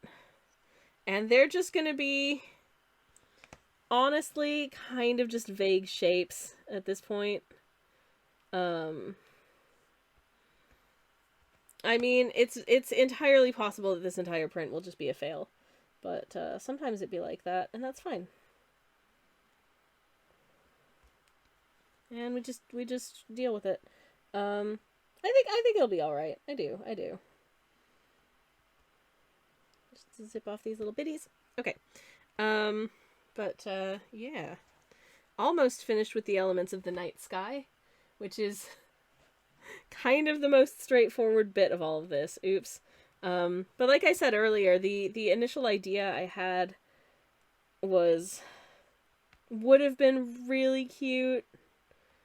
Like, so heckin' cute, and would not have worked at this scale and in this medium with these tools.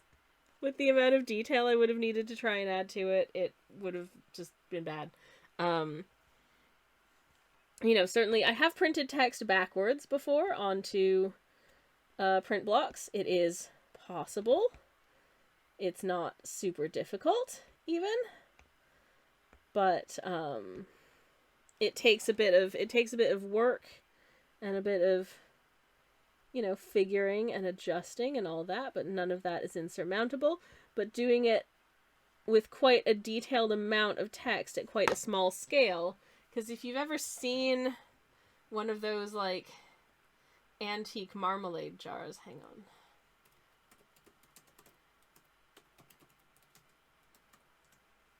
If you've ever seen one of these antique marmalade pots, you know they get a reasonable amount of detail on them. They look like this. I am pulling up an image. Just FYI.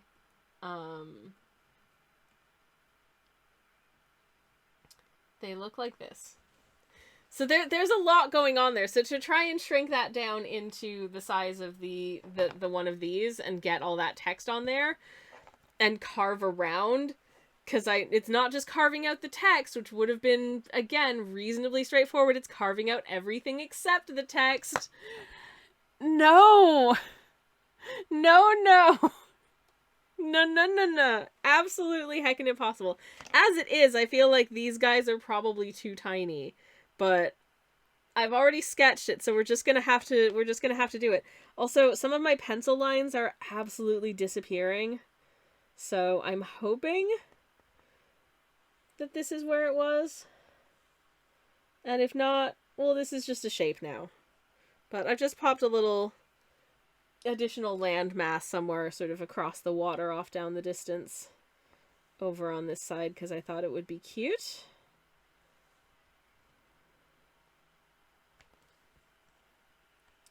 So that has now been carved out. Hooray. And I will also just do the... Should I go from this way?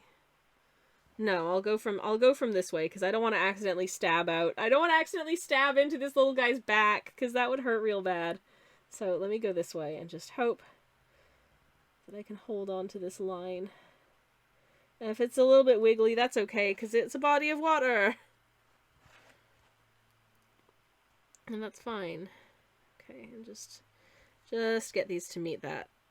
Like so. Cool. And then if we just follow, where would it land? About here. So, okay. So, we have the bit where the sky meets the water. Fantastic. We've got these funky little outcroppings of land. Wicked. We've got my increasingly dwindling tea. Wonderful. Gonna take a sip it. Alright. Okay. I just sort of mapped out doing some little instances of texture onto this little landmass here. I'm trying to like keep the work surface clean of these little bits that I'm scraping up as I go. Just so there's not like a ton of them when I'm all done, because I think that would be nice.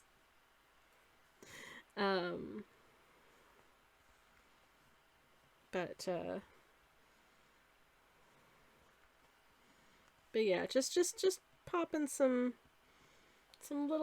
funky little textures onto these like land masses in the back here. Hoping that looks okay and not weird. I mean, that's the thing about doing prints like these, is that, I don't know, you're just kind of hoping for the best, really. At least when I'm doing like a landscape or something like this, I'm just like, I don't know if this is going to look good as a print. I'm not going to know if this looks good as a print until it's a print. So here we are. Trying our best. Okay. How do I like the way that looks? Do I want to add any more texture? I do, kinda. I'm gonna add some texture up top here as well. Trying to get some like wiggly lines going, you know.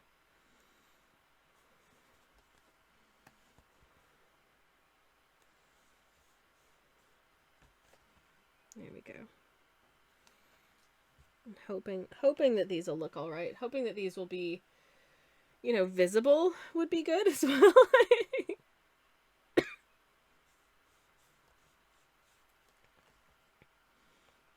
But because you do sometimes it feels like you've done a nice deep cut, and then once you've actually got like ink on the print, it's like, no, that's not going to show at all.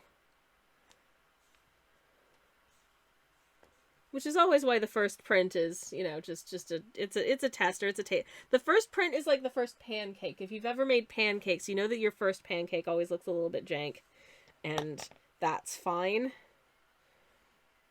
Yeah, I think I like that little bit of texture. I think that's neat. So I want, there's the bit here where the sea meets the shore, but I kind of want that to not be.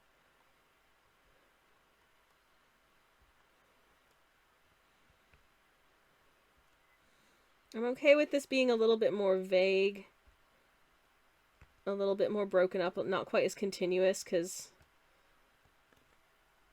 oftentimes shores aren't a very perfectly defined line. There's that little bit of land that's kind of wet. Tides come in and out, yada yada yada. So having that be a not quite entirely continuous, slightly jank looking line, I think actually works for me here. So I might need to deepen some of this a little bit afterwards, but we'll see. We'll see.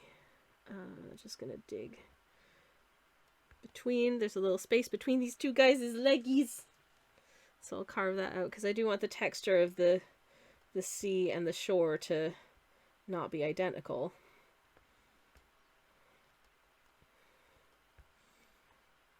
Am I doing a good job? I don't know. You know what it is? Fine. It'll be fine. Is what it is. And I do think this will be fine. I like this piece because this entire area up here is black, which means I don't need to carve anything out of the sky because it's nighttime. Tee-hee. Tee-hee.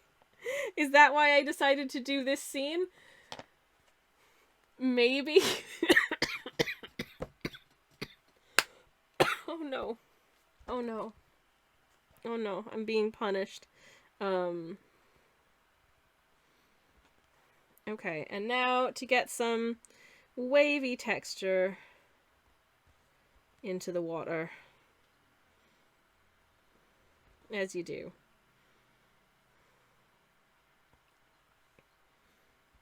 Just some nice watery texture. Little instances of maybe the light reflecting off of the little waves and stuff.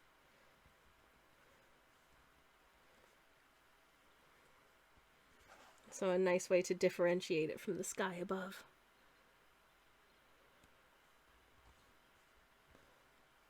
But I think as we get closer to like the moonlight here, I kind of want there to be more area that's a little bit lighter, because the moonlight is hitting it a little bit more closely. So I want to leave less area between these little waves, I think. And have some more little waves, really. I'm hoping that will work.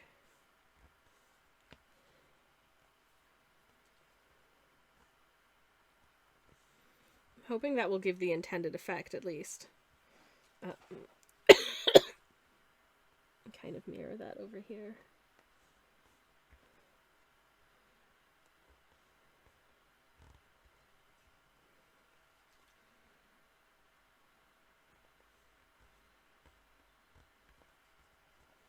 Like so. Oh no, it cute. Oh no, it cute.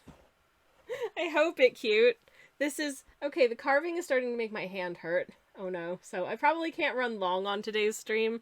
We might not be able to finish this whole thing, but hopefully we'll be able to get a reasonable amount more done. Hopefully, fingers crossed. I shall certainly strive to do so. Yeah. Oh no. This is the bit that has terrified me. This is the bit that makes me wish that I had a smaller blade for doing this, because these guys are teensy. Now, what I could, if I wanted to be really cheeky, I could just have them be like a silhouette and not worry a ton about getting all of the little details of them.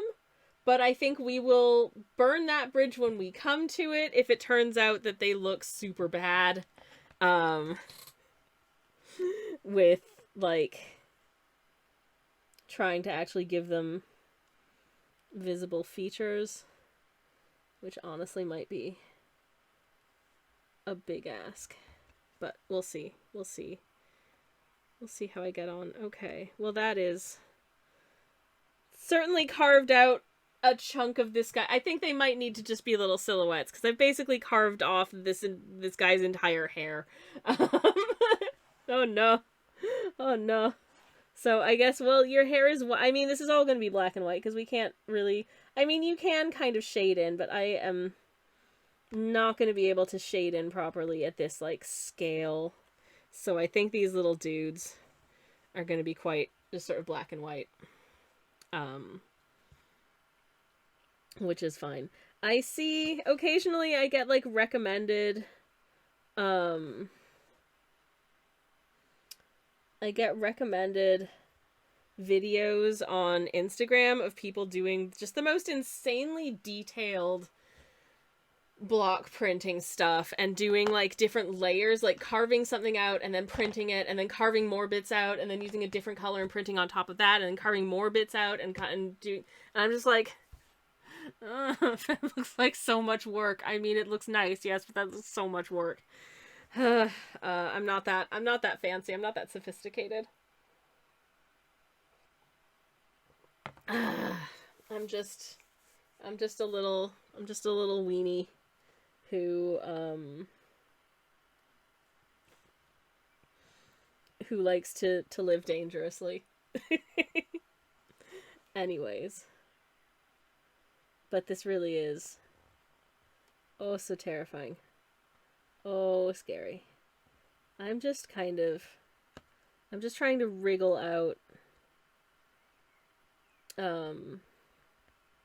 this little person's face now.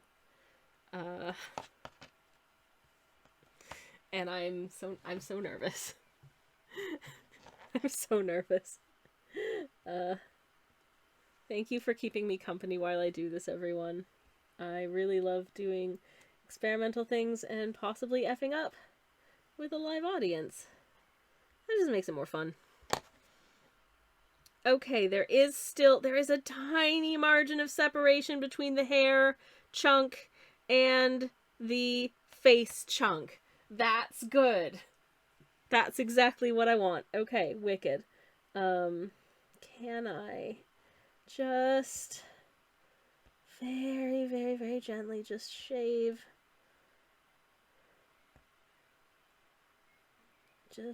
out this little remaining bit of the face. Oh, jeez. Oh, jeez. Okay. Oh my goodness, y'all. It's so tittle and so tiny and so scary. Is this cozy, relaxing content, or is this deeply stressful? Because I know what it is for me, and it's cozy and relaxing. I'm gonna take a sip of what's left of my tea, the mint tea, which is stone cold, by the way.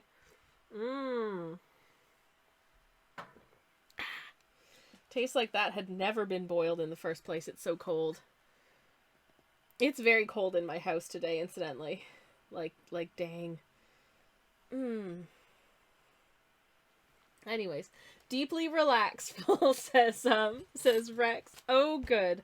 I'm glad it's deeply relaxful. That makes me feel good. Apologies for the coughs.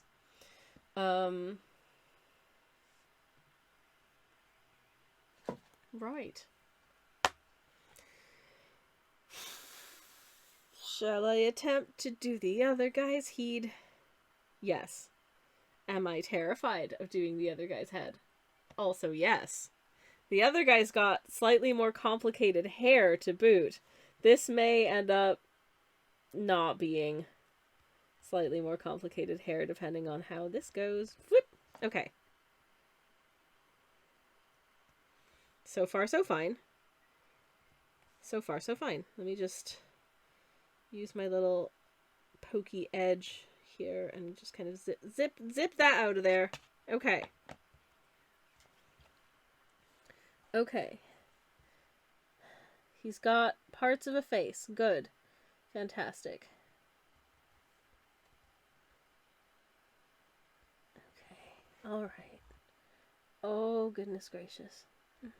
Can I just squeeze out a little bit, just there. Okay. All right. He's got a face, kind of. Yay. I'm sat here like an old lady with a blanket and a woolly hat on, says Casa. Oh, that sounds so cozy, though. I love it. That sounds so nice. Okay. He's got, like... See, I was like, oh, I can do some, like, texture for this hair because it's kind of, like, mid-colored. It's not, like, dark, but it's not, like... super light hair. There's no way I can get some texture and shading in on this hair. At this size, no. He's either got white hair or he's got black hair. I think I might just try and do the outline of the hair, and if doing the outline of the hair doesn't work, then the whole thing is just gonna also be white. 'Cause, yeah. So if I can just go around the outside of it, thus.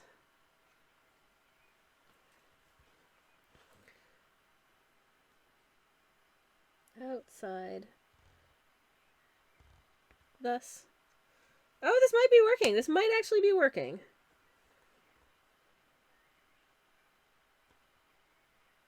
Oh, this is such a tiny piece. Oh my goodness. Okay. I think that kind of gives an impression.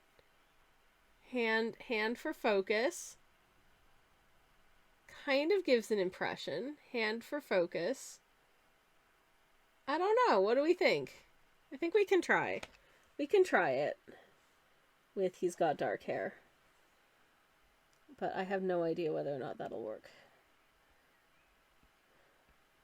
But this is why this is, you know, potentially oftentimes like a process where you go through stages like this where you try, you realize, oh, I need to cut that bit a little bit deeper, yada yada yada. The first one is your first pancake. It's fine if it's not quite what you wanted. You do a test print, you see how it looks. If it looks right, great. If it doesn't, at this size, they're lucky to have hair, says Casa. This is, I've never done anything this detailed on this scale. And you know I do a lot of teeny tiny artworks. This is mistake level scale. Okay. Just gonna do the outline of this guy's little jumper. He's got a hood on because, you know, it's nighttime at the beach, and when it's nighttime at the beach, things do be cold out there. So he wants to keep warm, so he's got a little coat on. So let me just zip out the outline of the coat. Hello, Angel B. Welcome on in. How are you doing? It is very good to see you. Welcome, welcome. Okay. Zip. There we go. Well, at least this part is relatively easy. I mean, it is all relative, and none of it is easy.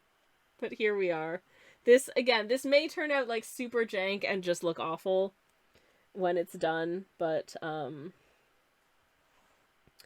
have to try it. Okay. Okay. Sweet. Cool. Alright. Nice. Good job. Okay. He has a little coat with a little hood. It's cute. And just kind of carve out the front of it, like so. Anyways.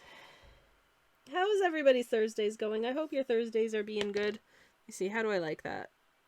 Is it jank? Yes. It's so jank. But, hey. You know, it'll be fine. It'll be fine. I have reasonable certainty that whatever happens, it'll be okay.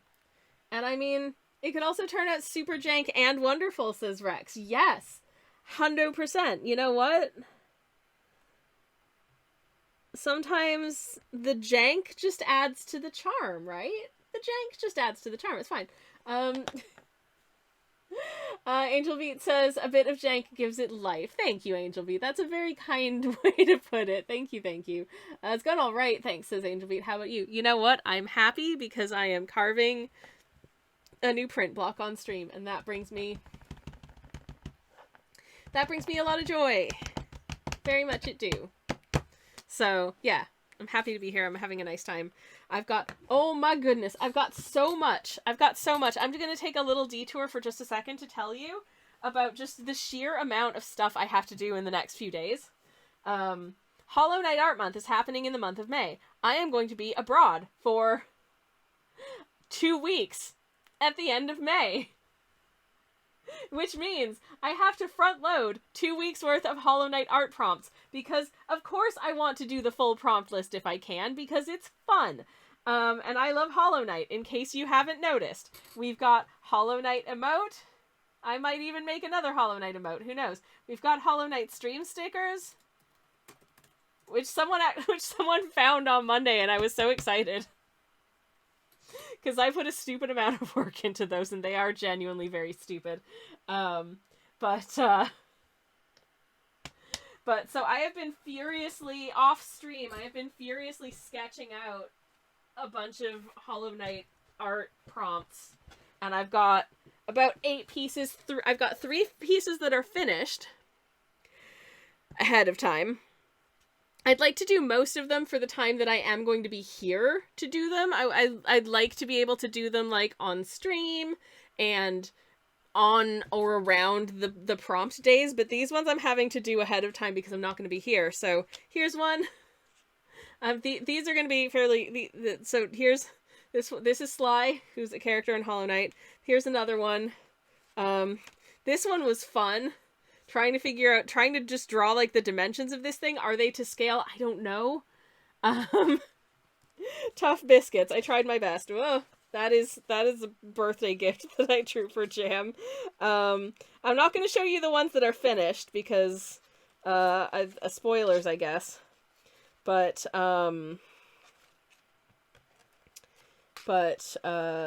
there's 3 pieces that are done, which I'm quite excited about. I hope will be good. There's this one which I'm working on, and there's this one which I'm working on. So yeah, I am desperately trying to complete as much of those artworks off stream as I can ahead of Hollow Knight Art Month, because I really want to. I want to do all of it if I can. This one, incidentally, is in the Seer's house because she's got like a pillow for it, and so I was like, what if the little guy just get to take a little nap? So they're just taking a little nap on the Seer's pillow fort, because why not? It looks so cozy. And I had to figure out how they would like be posed, sort of curled up to take a nap. That was very fun because they've got, you know, sort of the weird proportions of the little guy, and most of the time when I draw the little guy, I'm you know, either they're just sort of like standing there or sitting politely or at least moving in a way that's similar to the way that they move in game. But then here I'm just like, nah, my moderator / spouse is home. I'll be back in just a second, everybody. I must greet my moderator / spouse who is here. Hello, darling. Welcome home. How was your day? You okay? I'm glad you're... Oh my god, that carpet cleaner is so strong. Out in the hallway? Hot shit. Welcome home. Thank you. You okay? I can't stop. Oh, okay. Were you comfy? Were you cozy? Yeah, I'm not sure. Okay, well, it's available if you want to. Okay.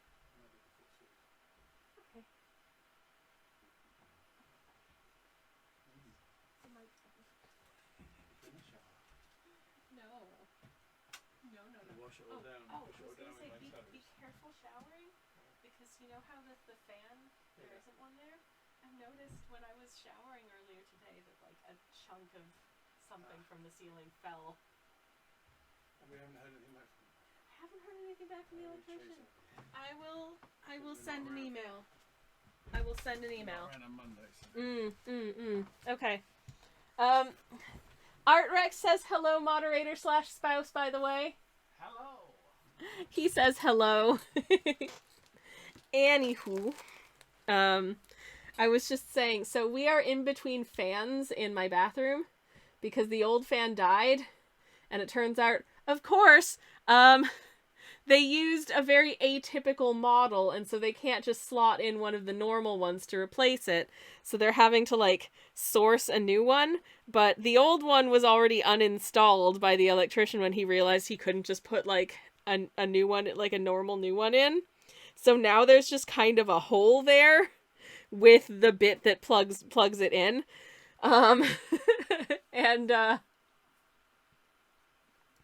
And he's like, yeah, you can still use your shower and, you know, it's fine. Which is true, except every once in a while, just a bit of stuff from inside the ceiling has, like, fallen into the bath.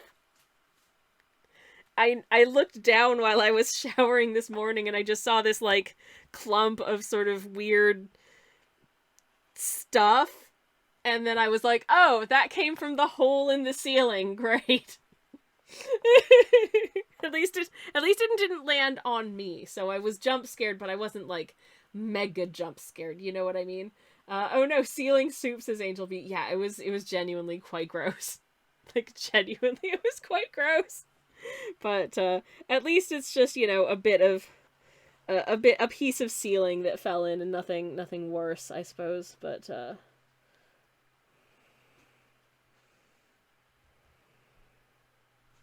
just want to establish that he's kind of doing a bit of the sort of leg pop that you do when you're going in to give someone a little smooch.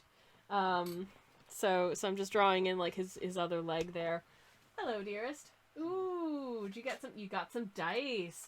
Ooh, Warhammer fans, aren't they pretty? Everyone else, also look at them. They're nice. That's something that just came in the post from my person. Nice. Did you see the size of cardboard box that my 4 rolls of 35mm film came in? Yeah. Right, friends. I'm going to be in a foreign country for a few weeks soon. So I wanted to make sure that I had plenty of film for my film camera that would be, like, appropriate types of film. So specifically, I got color film, because I'm hoping that the weather's going to be nice. We're going to have some nice sunny days. We're going to maybe get out into nature a bit. I'll be able to use, you know, my film to take some pretty photos. Cassis says Sledge is the communal moderator / spouse. How do you feel about that, Sunshine? Who else wants me to moderate for them? He says, who else wants me to moderate for them? But also, does that mean that you have to marry them as well, sweetheart? Because I'm not sure you've got enough time in a day to be married to anyone other than me. I'm kind of a handful. True. But, you know, if you want to make an offer. He says make an offer. Anyways, we all share them, says Casa. Aww. Anyways, I'm wondering if I should make a moderator / spouse emote. Should I do a little drawing of your face and make an emote of it? I've already got the ones to use on my stream, but... Well, I know, but those are the ones from your channel. I should have different ones for my channel. Anyways, I might make a moderator / spouse emote. He deserves it because he's lovely. Anyways.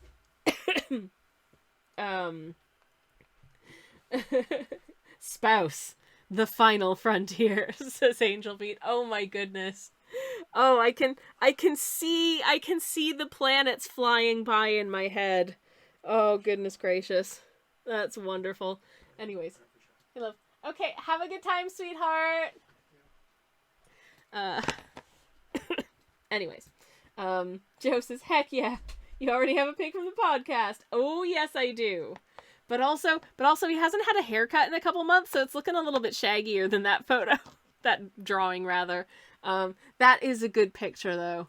For those who didn't know, I think it was mentioned in the, he did post a link to the YouTube channel in the Discord, but, I used to be a podcast host along with my moderator / spouse, and also, Joe in the chat here, along with our friend Daisy. So if anyone wants to hear our old podcast, there's a link in the Discord. Turns out podcasting is a butt ton of hard work. Similarly, that's why I only post a YouTube video like once every 3 months. Anyways, Cassie says polyamory isn't legal here, it has to be unofficial. Aw, but you know what? That's still special. I do have a friend who has a husband and a wife. Because she's poly. And, I mean, personally,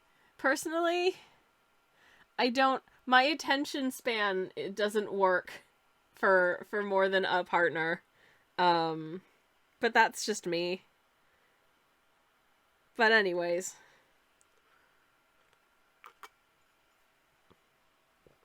I don't have the energy levels to to like that many people at the same time. But respect. Anywho. Okay. I'm gonna try. I can't actually, I can barely see my pencil markings for this portion, which is making it real difficult. Oh no. Because I would like to just doot, and there's a foot. You know? Can I just go doot, and there's a foot? Yes, there's something afoot! And it's a foot! Oh, good! Okay, fabulous. And can I attempt to... Oh my goodness, I can't see what it's so teensy, I can't see what I'm doing. I'm gonna have to tip this at a weird angle so I can actually see where I need to just take out just the teeny tiniest nugget, just the tittlest of bits. Okay. How's that? I'm holding it up as much for myself as anything else. Yeah, I think that'll do. Cassie says, I do watch a thruple blog on YouTube. They're pretty adorable. Aw, nice. Nice. That is nice. I will say, one of my favorite ships on that pirate show that I like to watch is the, They didn't explicitly make it canon, I think possibly because the network was like, no, tone it down. Because there were scenes that were written and possibly filmed, but then were deleted. But is the polycule that is canon in my heart, because I know it was the intention to polycule them, and they're very cute. But yeah. Cass says, one of them got injured in a car/bike accident recently. Oh no! And the other two were pushing him around in the wheelchair and were like, this is why you need 2 boyfriends. Aww! Oh, I hope he has a swift recovery. Oh no! Oh no! That would be so frustrating. And very not fun to deal with. But, I'm very glad to hear that they've got a very good supportive partners. Polycule in a pirate show in this economy? Listen, we don't even get to have a pirate show in this economy. So, you know, I'm grateful for what we have. I really hope someday we get a 3rd season. I am very frustrated with myself for the fact that I am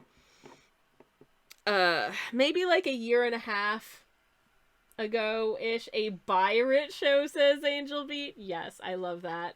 That's exactly, I mean, I'd be a bi-pirate if I was a pirate, so I would be a pirate, absolutely. Hell yeah.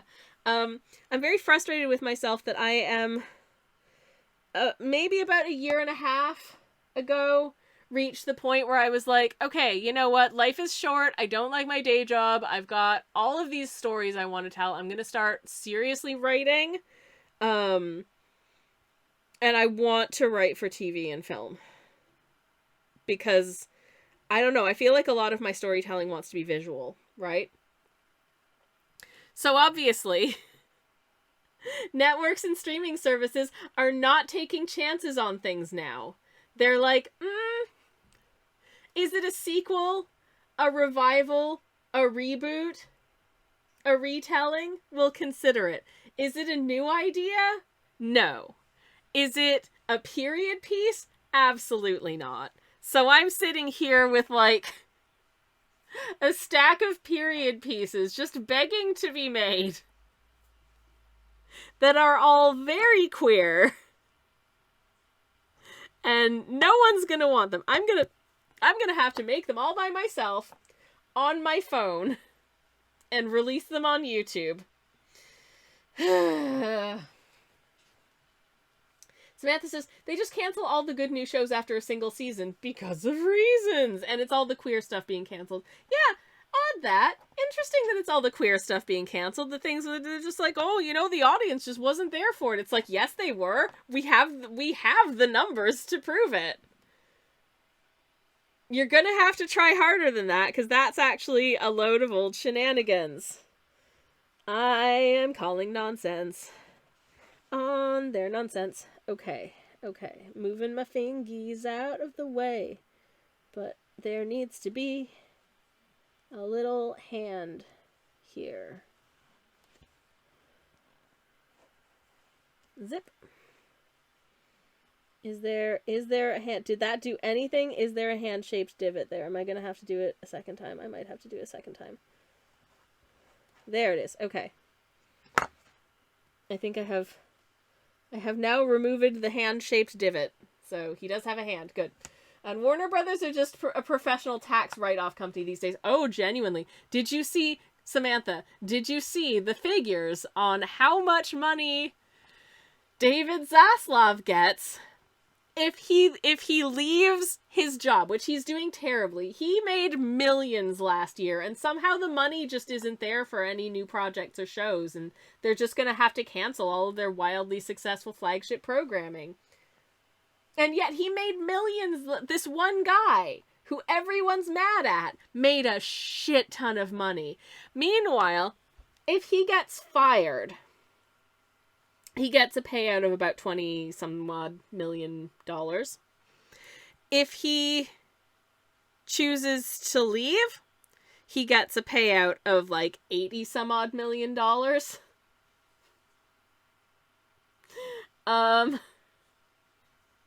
If he leaves due to, I can't remember what exactly the phraseology of it was, but due to a like structural change or something like that, he gets like $100-some-odd million. Tell me how it make it make sense. This man should get nothing. Now I understand. It is fairly clear that either he is just an incredibly inept individual. I mean, clearly he is a soulless ghoul who does not care about, producing quality works to entertain people, even though that is literally your job, David. But either he is incredibly inept at his job, which is likely, but either and or his intention is just to make the company lose as much value as possible so they can sell it and get some money back from it that way. How? I understand money can be exchanged for goods and services. We need money to get things done in this world. But the fact that our creative industries are so hamstrung by, just the creative accounting of the executive class, who genuinely don't seem to actually care about producing works of quality and doing what their supposed job is, which is, creating things for people to enjoy, because we need art to have fulfilled lives. It just... I'm sorry I got on my soapbox about this, but you know what? Screw it. It makes me grumpy. He got a raise, says Samantha. He got a goddamn raise. And released no movies because he canned them all. The absolute chutzpah of just being like, you know what? Yeah, this movie was produced. This movie was fully made. It tested well with audiences. People are looking forward to this. People are proud of this thing they made. We are going to can it and delete it and act as though it never existed because we get a tax write-off for it.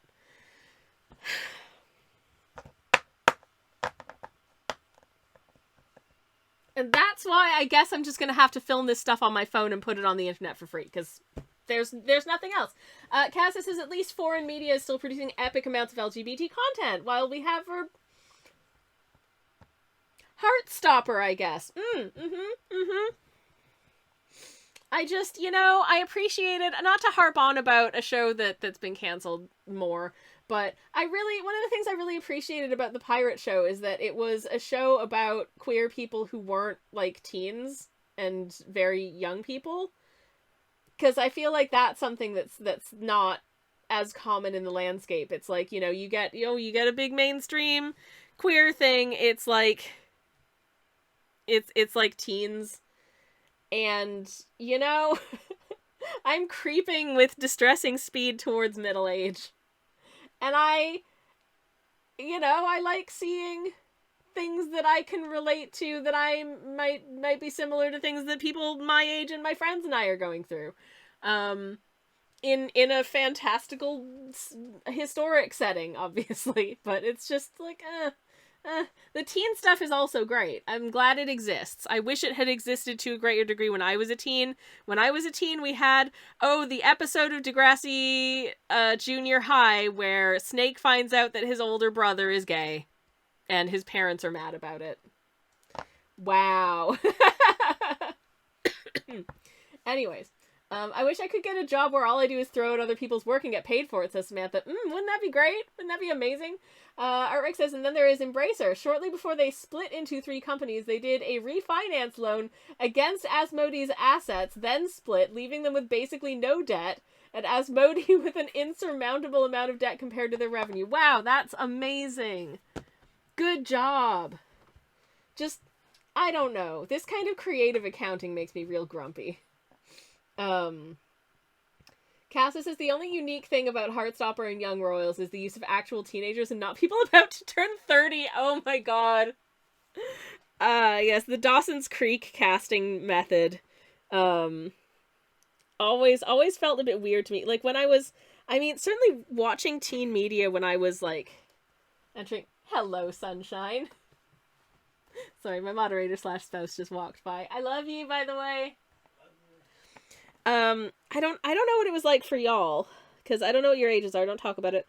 But, I was like a preteen in the 90s.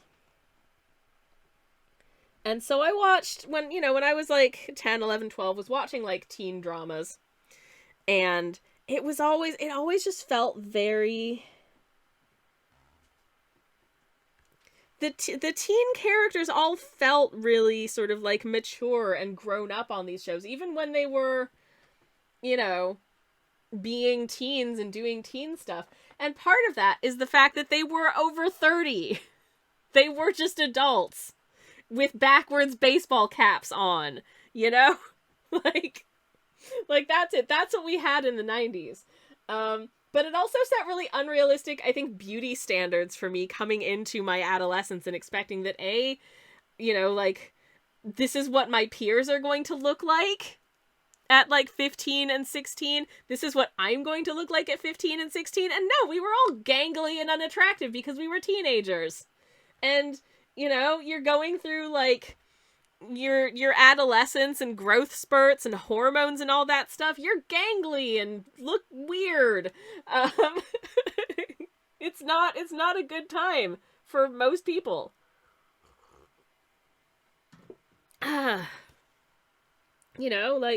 your body is trying its best, but you're growing at unprecedented rates, and you get like a downy mustache that you don't realize you really ought to be shaving yet.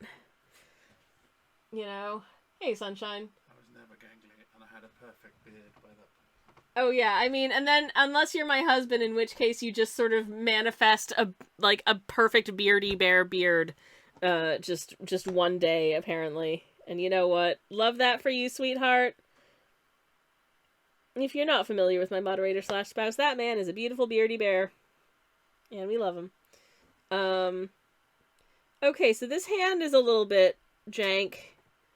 But, it'll do. Right, now this guy, I drew him a little, like, neck scarf. So I'm gonna try and get that in there, if I can. Just try and carefully zip that out. Okay, there we go. Zipped out. Good. Okay. But yeah, Samantha says, I should have got to look like Sarah Michelle Gellar in high school and hook up with the bad girl party chick who comes into town. Absolutely. I would have loved that for past you. You deserve it. Cassis says, was watching some of the RuPaul's Drag Race, watching clips of Young Royals, and they were shocked European teen shows actually have teenagers. Yeah, and they look, spotty and unattractive because they're teenagers. No offense to any teens. Unless you're 18 plus, you shouldn't be here anyways. But it's just, it's not the prettiest time for anybody, I don't think, because, you're going through stuff and it's fine, whatever. Glee Club featuring teens with full stubble and fully developed boobs/pecs. Sounds realistic. Yeah. But, yeah, so that's very much like a situation. But, it is nice seeing when they have shows that are about teenagers and they actually look like teenagers. Because, as I say, certainly when I was a teen, I just got fed deeply unrealistic expectations from the media I consumed. It's like, wow. This girl looks amazing, and her hair is perfect, and her makeup is perfect, and her skin isn't greasy. I guess I've got that to look forward to. But then, I think, media still sells us that there's a sweet spot that exists before you start getting wrinkles, but after you stop getting spots. And I'm here to tell you that doesn't exist, because oh boy, do I ever have fine lines, but I still get spots! Yay! Thanks, genetics! Anyways. Okay. This guy's gonna have slightly large feet, I think, but you know what? Tough biscuits. It'll be fine. Okay, I'm just gonna give that a little turn. A little zip. Actually, that's not too bad for a foot size, I think. That's not bad. That's okay. God, it's so jank! They're so jank! Is that in focus? They're so jank! But, I think when it's all printed out, they'll be okay. You know what they say about large feet, says Angel Beat. Big shoes. I mean, you ain't wrong. Yep, definitely. Now I was gonna pop in some little, because this is sand, I was gonna pop in some little, footstep shapes. But I'll be honest, I think I maybe just want to just texture this entire area, try and carve out more of it so it stands out, so it's not all sort of one color. So I might actually just start. We're just going to carve out a lot of this area.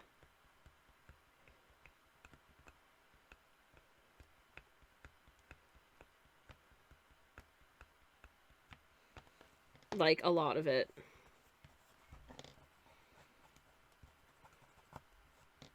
Oh no. Because of the way I'm carving this, all of the little bits are, not actually coming off. So I'm having to, try and get the shavings off with my thumbnail, which is, I don't know if that's weird, but, is working. It's working. Though also to that end, these carvings might not be deep enough. Because experience tells me that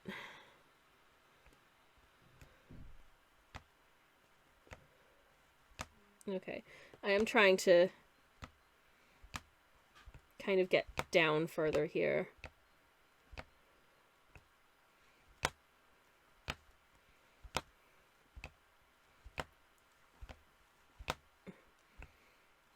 Some bits are definitely being flung off into the room. Oh no. Hopefully not too many, but if so, so be it. I'm redoing some of these because I think that I might not have gotten quite enough depth. And I just want to make sure that they'll actually be visible in the final print. That would be nice. This, as I've said, this may not turn out great, but hey.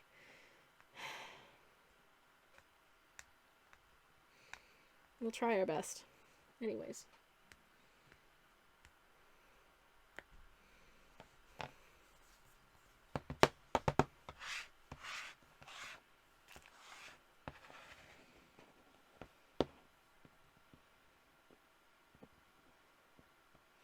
I still can't get over the time. Just to not to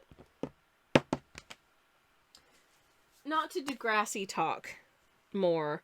I don't know how many of y'all have seen any of the iterations of the Degrassi program. It's like a Canadian teen drama for anyone who isn't familiar. But they made Degrassi Junior High and then Degrassi High in like the 80s, and then in I think the early 2000s they came back with Degrassi the Next Generation, and it was the same show but, you know, with like a new cast of young'uns. But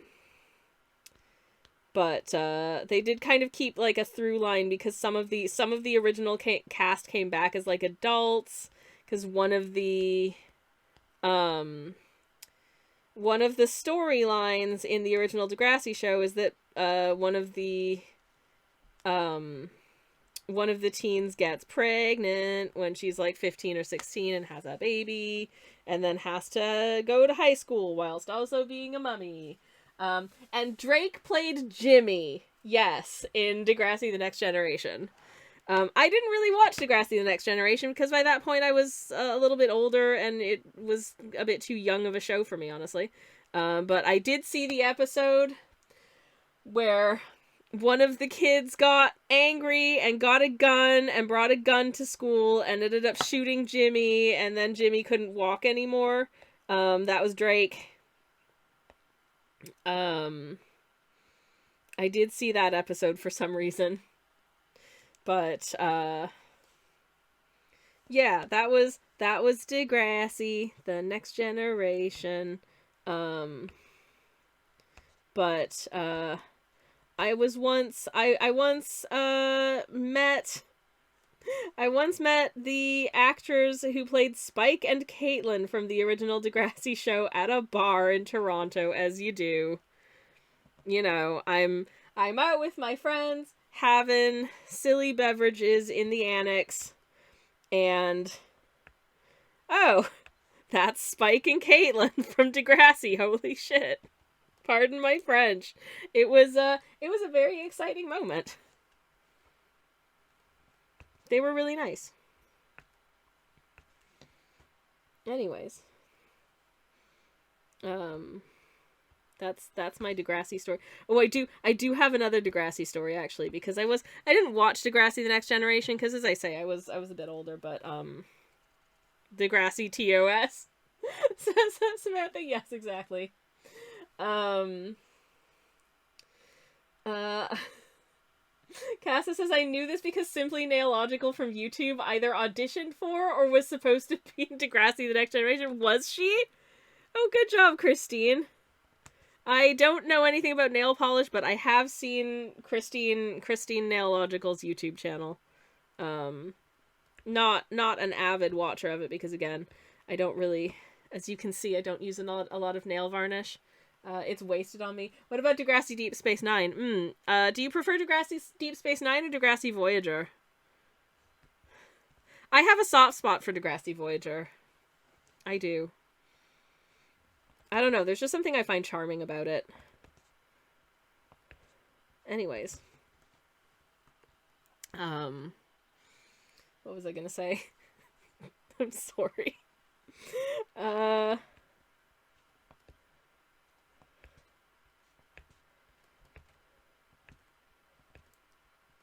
carve, carve. Carve, carve, carve. Fling, fling, fling, carve. Great, good job. Oh yeah, this one time when I was a university student, I was on the bus. And I was sitting down, and there was a dude standing up quite near to where I was sitting, and we, like, our eye contact met, and I was like, wait a second, who do I know this man? And I was like, hi, and he was like, hi, and you know, then we continued just being bus passengers, and I thought I recognized him because he was from one of my classes that I was in at the time. And then it wasn't until later that I realized, oh no, I think he played a guy on Degrassi the Next Generation. And I just said hi to, like, a random actor I don't know. Who wasn't actually someone I knew from one of my classes, which I genuinely thought that he was. So, whoops. I think I'm ready to do a test print, but before I do, I'm going to take another super quick BRB. So I'll be back in just a minute. We're back. It's worth noting, this is actually technically watercolor paper, but it's smooth watercolor paper that I bought by mistake. And therefore have a surplus of, so I figure I may as well use it to do prints. But anyways, I'm back. Hello. Rex says, I liked Degrassi Kingdom of the Crystal Skulls. You might be the only person who did, Art Rex. Wow. I prefer Degrassi Voyager, says Samantha. Degrassi Enterprise is where it's at. Thanks, Angel Beat. Yes, totally agree. Samantha says, but only from about halfway through when they introduced that new character. You know, the one she made the show what it is. Oh, yeah, I love that character. That was, what was her name? I don't know, Chelsea. What's a popular teenager name? Anyways. Cassa says, yeah, she was a child actor and she did a video on watching back her clips and she talked about Degrassi. Oh, cool. I think I did see a clip from, like, an advert that she was in as a child, and it was, aw, bless. Very, very tittle. A sweet little bean. I mean, she is Canadian, isn't she? So it's not, you know, if you are a youngin' and an actor in Canada and there's a Degrassi on at the time, there's a good chance you'll have auditioned for it. Zara09. Yes, exactly, Samantha. Perfect. Okay, so this paper just wants to tear a lot.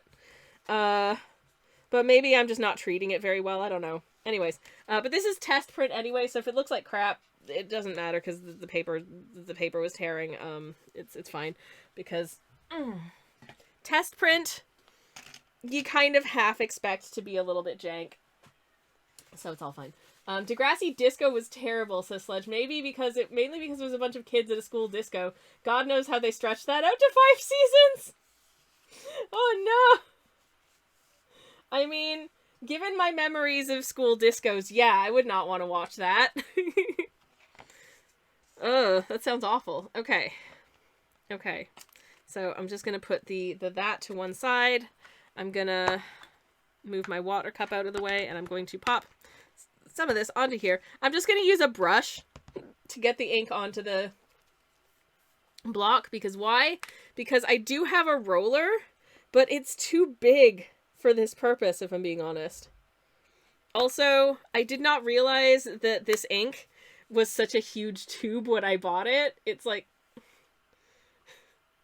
this is a large thing of ink for such small amounts of printing as I do. You know, I've done a fair amount of printing. I've sold some prints here and there. I do have a shop, by the way.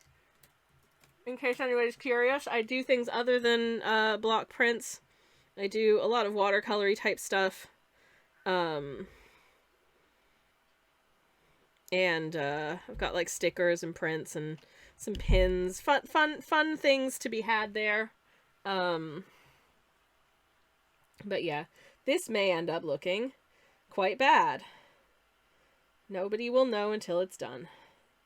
But one of the things you want to be really careful about at this point is to make sure that you're not laying it on too thickly, but also making sure that it's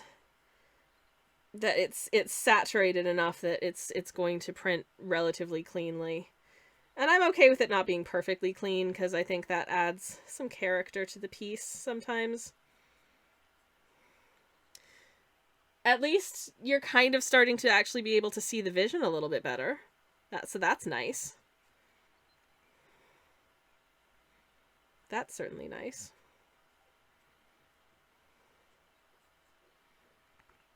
But definitely making sure that we've got plenty of good coverage, but you want to be careful not to have your coverage be so thick that it just falls into all of the bits that you want to not be printed.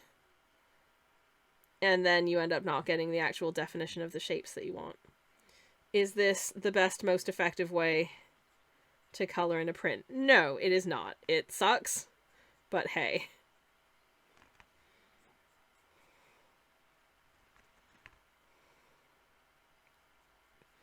It's fun. And if we're not here to have fun, then what are we doing here? Like, for realsies.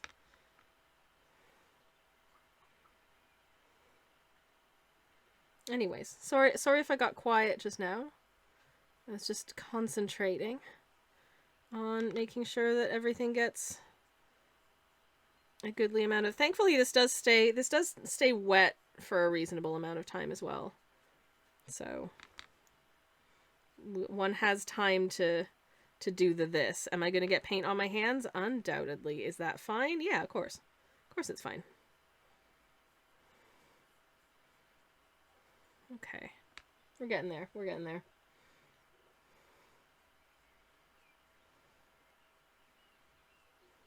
And again, this will probably look a little bit ropey, but that is the joy of the old attest print. Okay.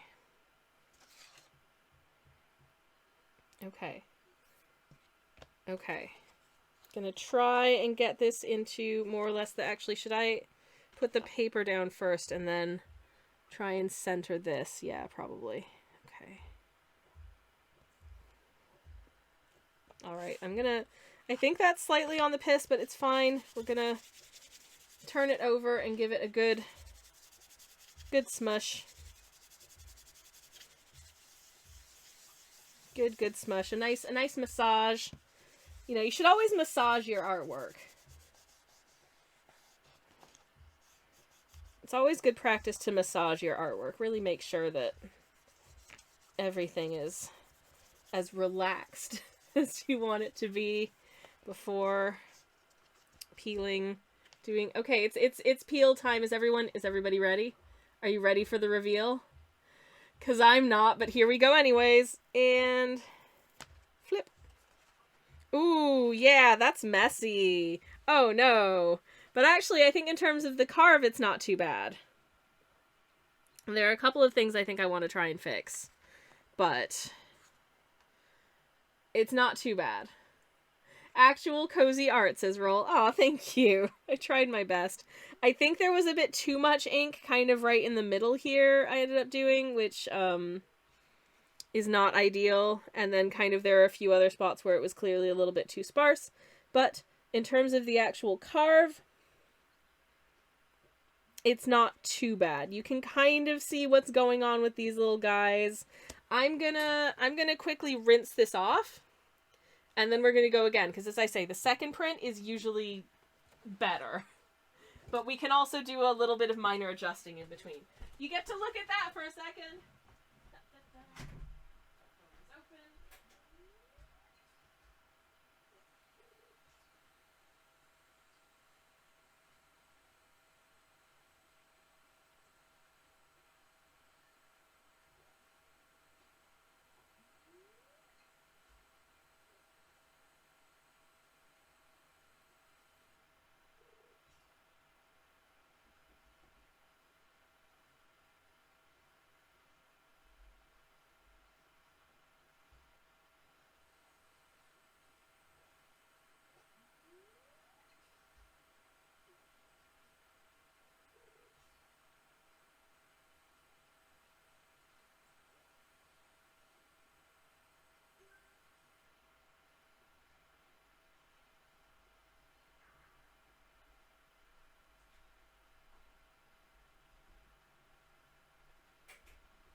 Okay, I'm gonna take a quick look and see.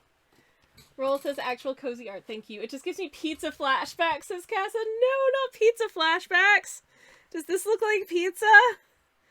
Oh no. Anyways, I'm gonna just take a little look at... I think a little bit more of this guy's face needs to be face, actually. So I'm gonna just take a look at what's going on here. And just carve out a little more of face. Just give him slightly more of a face around the hair, basically. Okay. I think that's fixed it. It's the massaging. Oh, I'm so sorry, Casa. Massages cheese into sauce. Oh no. Oh no, pat, pat, pat. This is not Rex. Oh, jeez. Mozzarella must be slapped. Oh no. No. Earl says, I don't see anything jingling, no ominous thumbs up. How's that? Is this better? Is this better? Has this improved it? For anyone who doesn't know, our friend of the channel, James B. Barrow, made pizza on his birthday stream yesterday, and it was predictably a little bit cursed. I'm so sorry. I'm so sorry to give pizza flashbacks. I will refrain from doing any more of such things. I do actually find that this tends to behave better when the print block is a little bit damp, weirdly, so hopefully that's okay. Is there anything else that I want to change on the block? I don't think so. I think for the most part the other bits of sort of their bodies are fine. I might just give this a little reinforcing on the arms here, just to make sure we know that they're arms. And I think that's about it. Okay. I think I'm just gonna try it again as is. I'm gonna fetch out another piece of paper and give it another go. And as I say, for some reason it seems to tend to work better on the second print. And I do find that the prints tend to work quite well when the block is slightly damp. Don't know why. Oh, there's a bunch of yucky pizza faces in chat. That is totally fair. I think I did say I did actually eat pizza last night, but it was just a Sainsbury's frozen vegetable pizza, so I didn't do anything fancy with it. Here is paper number 2. Okay, we're gonna try this print again, and then I have to go cook a salmon en croûte, so here's hoping it goes a little bit better this time. We'll try and do a somewhat more even coating. Maybe I should be using my roller, I don't know. I often don't for this scale. Just cause my roller's too big. But maybe I should get out my roller and be using it instead of a brush. It gives you a more even application of ink, certainly. Or maybe I should just have a bigger brush for this. But there is, even with that thing, there is still the possibility of applying too much ink and then having it look, fill in all of the gaps that you carved out because there's just too much substance going on. So, I'm going to try it this way again. And just try and make sure that we get a nice, even application.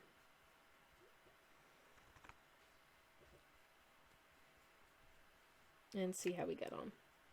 And if this looks really bad, I'll just do another one with the roller. Whatever. Anyways. Joe says, yum, yum, yum. Hell yeah. Yum to the salmon en croûte, yum to the abomination pizzas. Which one is yummy? I will say some of those pizza toppings, I have questions that I don't think I want to know the answers to. But never mind. Anyways, I'm not concerned about achieving, like, perfection in my block prints. Because, to be perfectly honest, I think that I want to be able to see the features of the medium that I am using here. So it doesn't need to be quote-unquote perfect, because then I think it doesn't look like a hand-carved, hand-printed thing. I want to be able to see that it is a print like this. And as such, I am okay with little quote-unquote imperfections here and there, because I think it just adds to the charm of the piece. I think it adds interest. It makes it feel like something that was made by hand. I feel like sometimes the sort of handmade industries out there are so like, you have to be producing something of, like, professional, like, mass producible quality, otherwise you're not gonna get seen and all that jazz. And I just think that's a shame, because there is something to be said for something that is just, you know, made by a little guy in a little studio, and it's kind of jank, but, you know, that's the charm of it. That's what makes it feel special. But maybe that's just me. Okay, I feel like there isn't enough paint in any of the areas on this block. But, I don't want to just continue belaboring it, so I think I'm just gonna add a little bit more on the bottom here. And then maybe just go for it. I've got plenty of paper to waste, so a perfect block print looks fake, says ArtRex. Yes, exactly. You get it. You get it. You want it to look like something that was done by a person with two hands. Or one hand. If they have one hand. Okay. Now, I'm just gonna smash it with the heel of my palm, because that has always been quite a good technique for me. So that's what I'm gonna do. Okay. Smash, smash, smash, smash, smashy, smashy, smash, smash.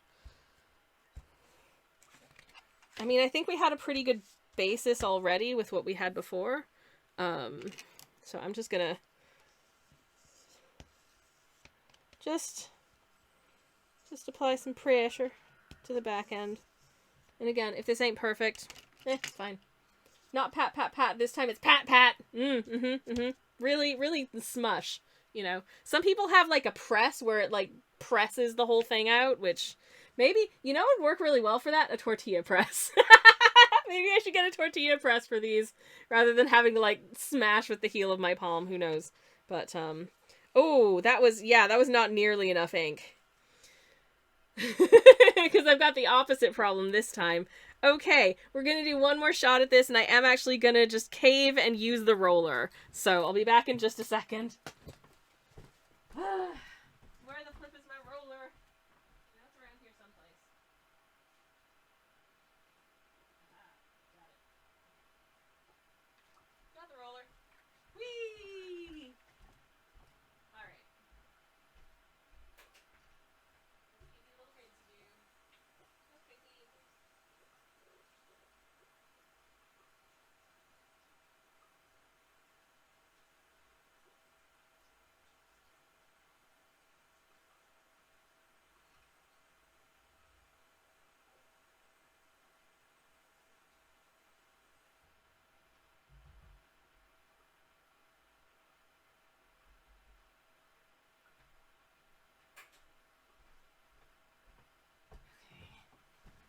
Now you can see why I don't like to go to the roller first, because it's too big!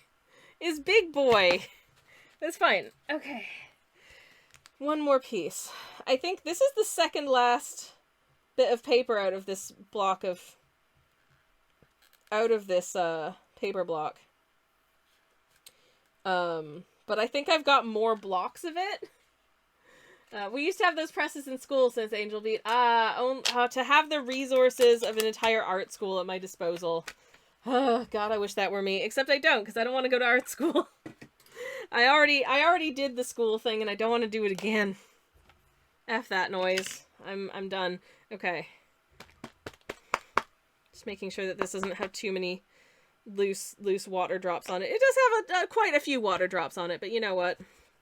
Let me just... Oh, I'm making a mess. I'm making a mess with Goldilocks, says Casa. Hell yeah. One was too big, one was too small, the third one will be just right. Hopefully this will actually be, you know, a nice piece of art at the end. I genuinely don't know, because it really varies. Okay. Just gonna try and, like, localize some smudgies a little bit more in a convenient location for the roller to pick up, maybe. This roller is too big. This roller is too big for my palette, which You may remember, it's just the lid from an old ricotta pot. Yeah, I'm cool like that. Like, the roller barely fits. Is where we're at, basically. So getting an even roll of ink off of this thing, challenging, to say the least.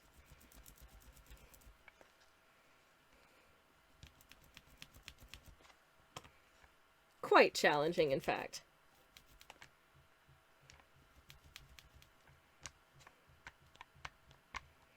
I'm gonna keep trying. But it's not easy. Okay. This has some ink on it, certainly. So let's go. This is not going on super evenly, but if I just keep working it, hopefully it will cover the whole thing.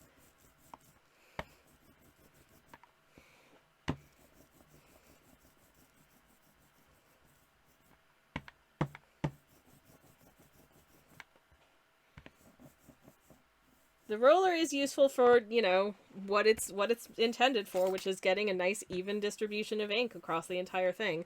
Though I think this is also quite... I might need to get some more ink out of the tube. Because this is giving a nice, even application, but it's a very light application.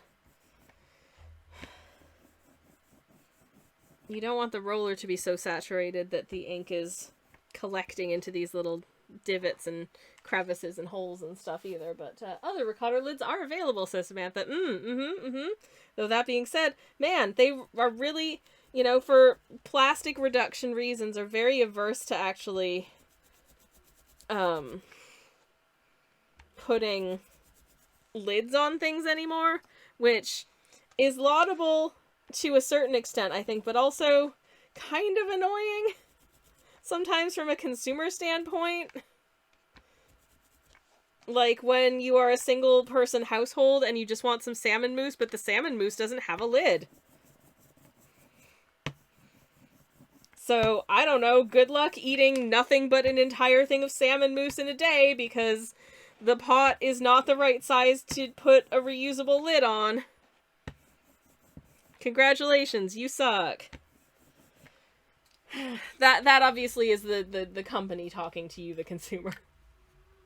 Okay, I am adding an extra large smear, way more ink than I intended, in fact, that I will not be able to get back into the tube onto the thing because it is very difficult to decant a small amount of this stuff. Oh no.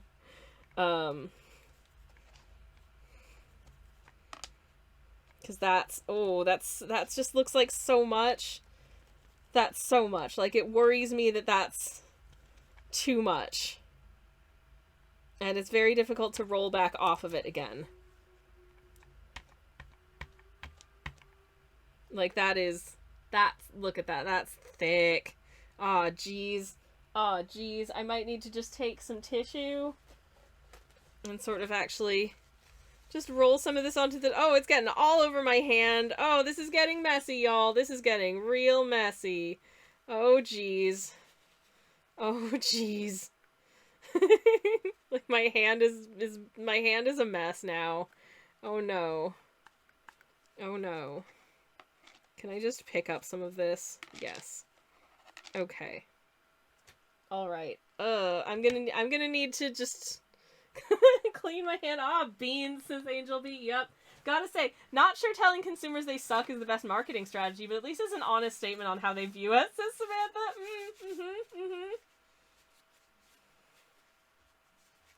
Samantha. I'm guessing that means that you don't have one of those tin ink block palettes. How did you guess, ArtRex? I mean, I do this about once every 6 months, so I don't really have a lot of supplies for it. So I'm just kind of running on vibes. Which is not unusual for me. But also, I wish I had a smaller roller, but this was literally the only roller that they stocked at the art supply shop I bought this from. So I kind of just had to deal. Okay, this is definitely going on much thicker. Hopefully It doesn't look to be too thick, but I guess we'll find out in a minute, because I'm going to go with this. I'm going to go with this fairly thick-looking application, but, you know, hey, we'll try it. Okay, so down goes le papier. Next, le print block. I hope nobody out there is hate watching, because this is disastrous. It's been a wee while since I did one of these, and my memory as to how it's done, well, it seemed to go better last time. Let's put it that way. Okay, I'm gonna flip it over and once again just give it a bit of a, on this side, just a little massagey do. Just to make sure all of the things that we want to be printed get printed. And now the reveal. It's still really kind of messy, but it's better. I think this is the best we're gonna get today. I could try one more, but I think this is probably the best we're gonna get today. But I think this is okay. I think the night sky is real patchy for some reason.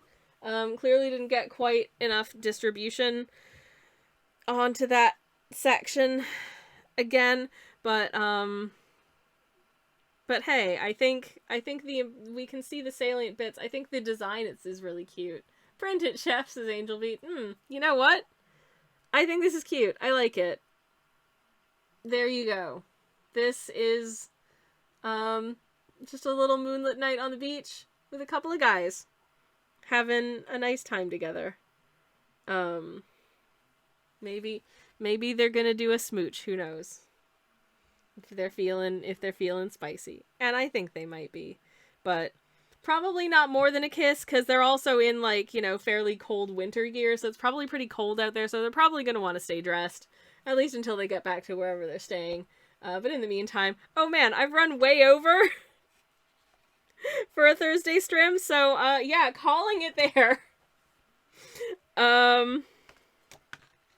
This is my artwork. I hope you like it. I think it turned out pretty cute. I need to work on how to get the roller to work better, but I think I just need a larger surface to actually roll it on, and then it should work fine. So, I will do some more prints of this until I can get it looking the way I want it to, and we'll probably share it on socials then. Turned out hella cute, says Samantha. Thank you! I really did have fun making it, so, yeah. So that's that. I'm gonna see if there's someone we can go raid. I'm gonna thank y'all for hanging out with me today. It's been very, very fun. I hope you had a nice time. Yeah. Let's see. Who is out there on the internets? Who's doing some streamy stuff that we could go say hi to? Oh, I see someone that we know. Okay, yeah. Hold up. They better not be just about to end.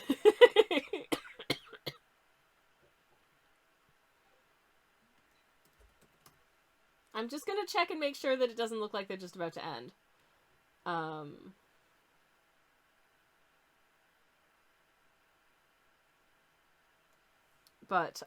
Oh, they've been going for a while, but you know what, screw it. I'm gonna send us over there anyways.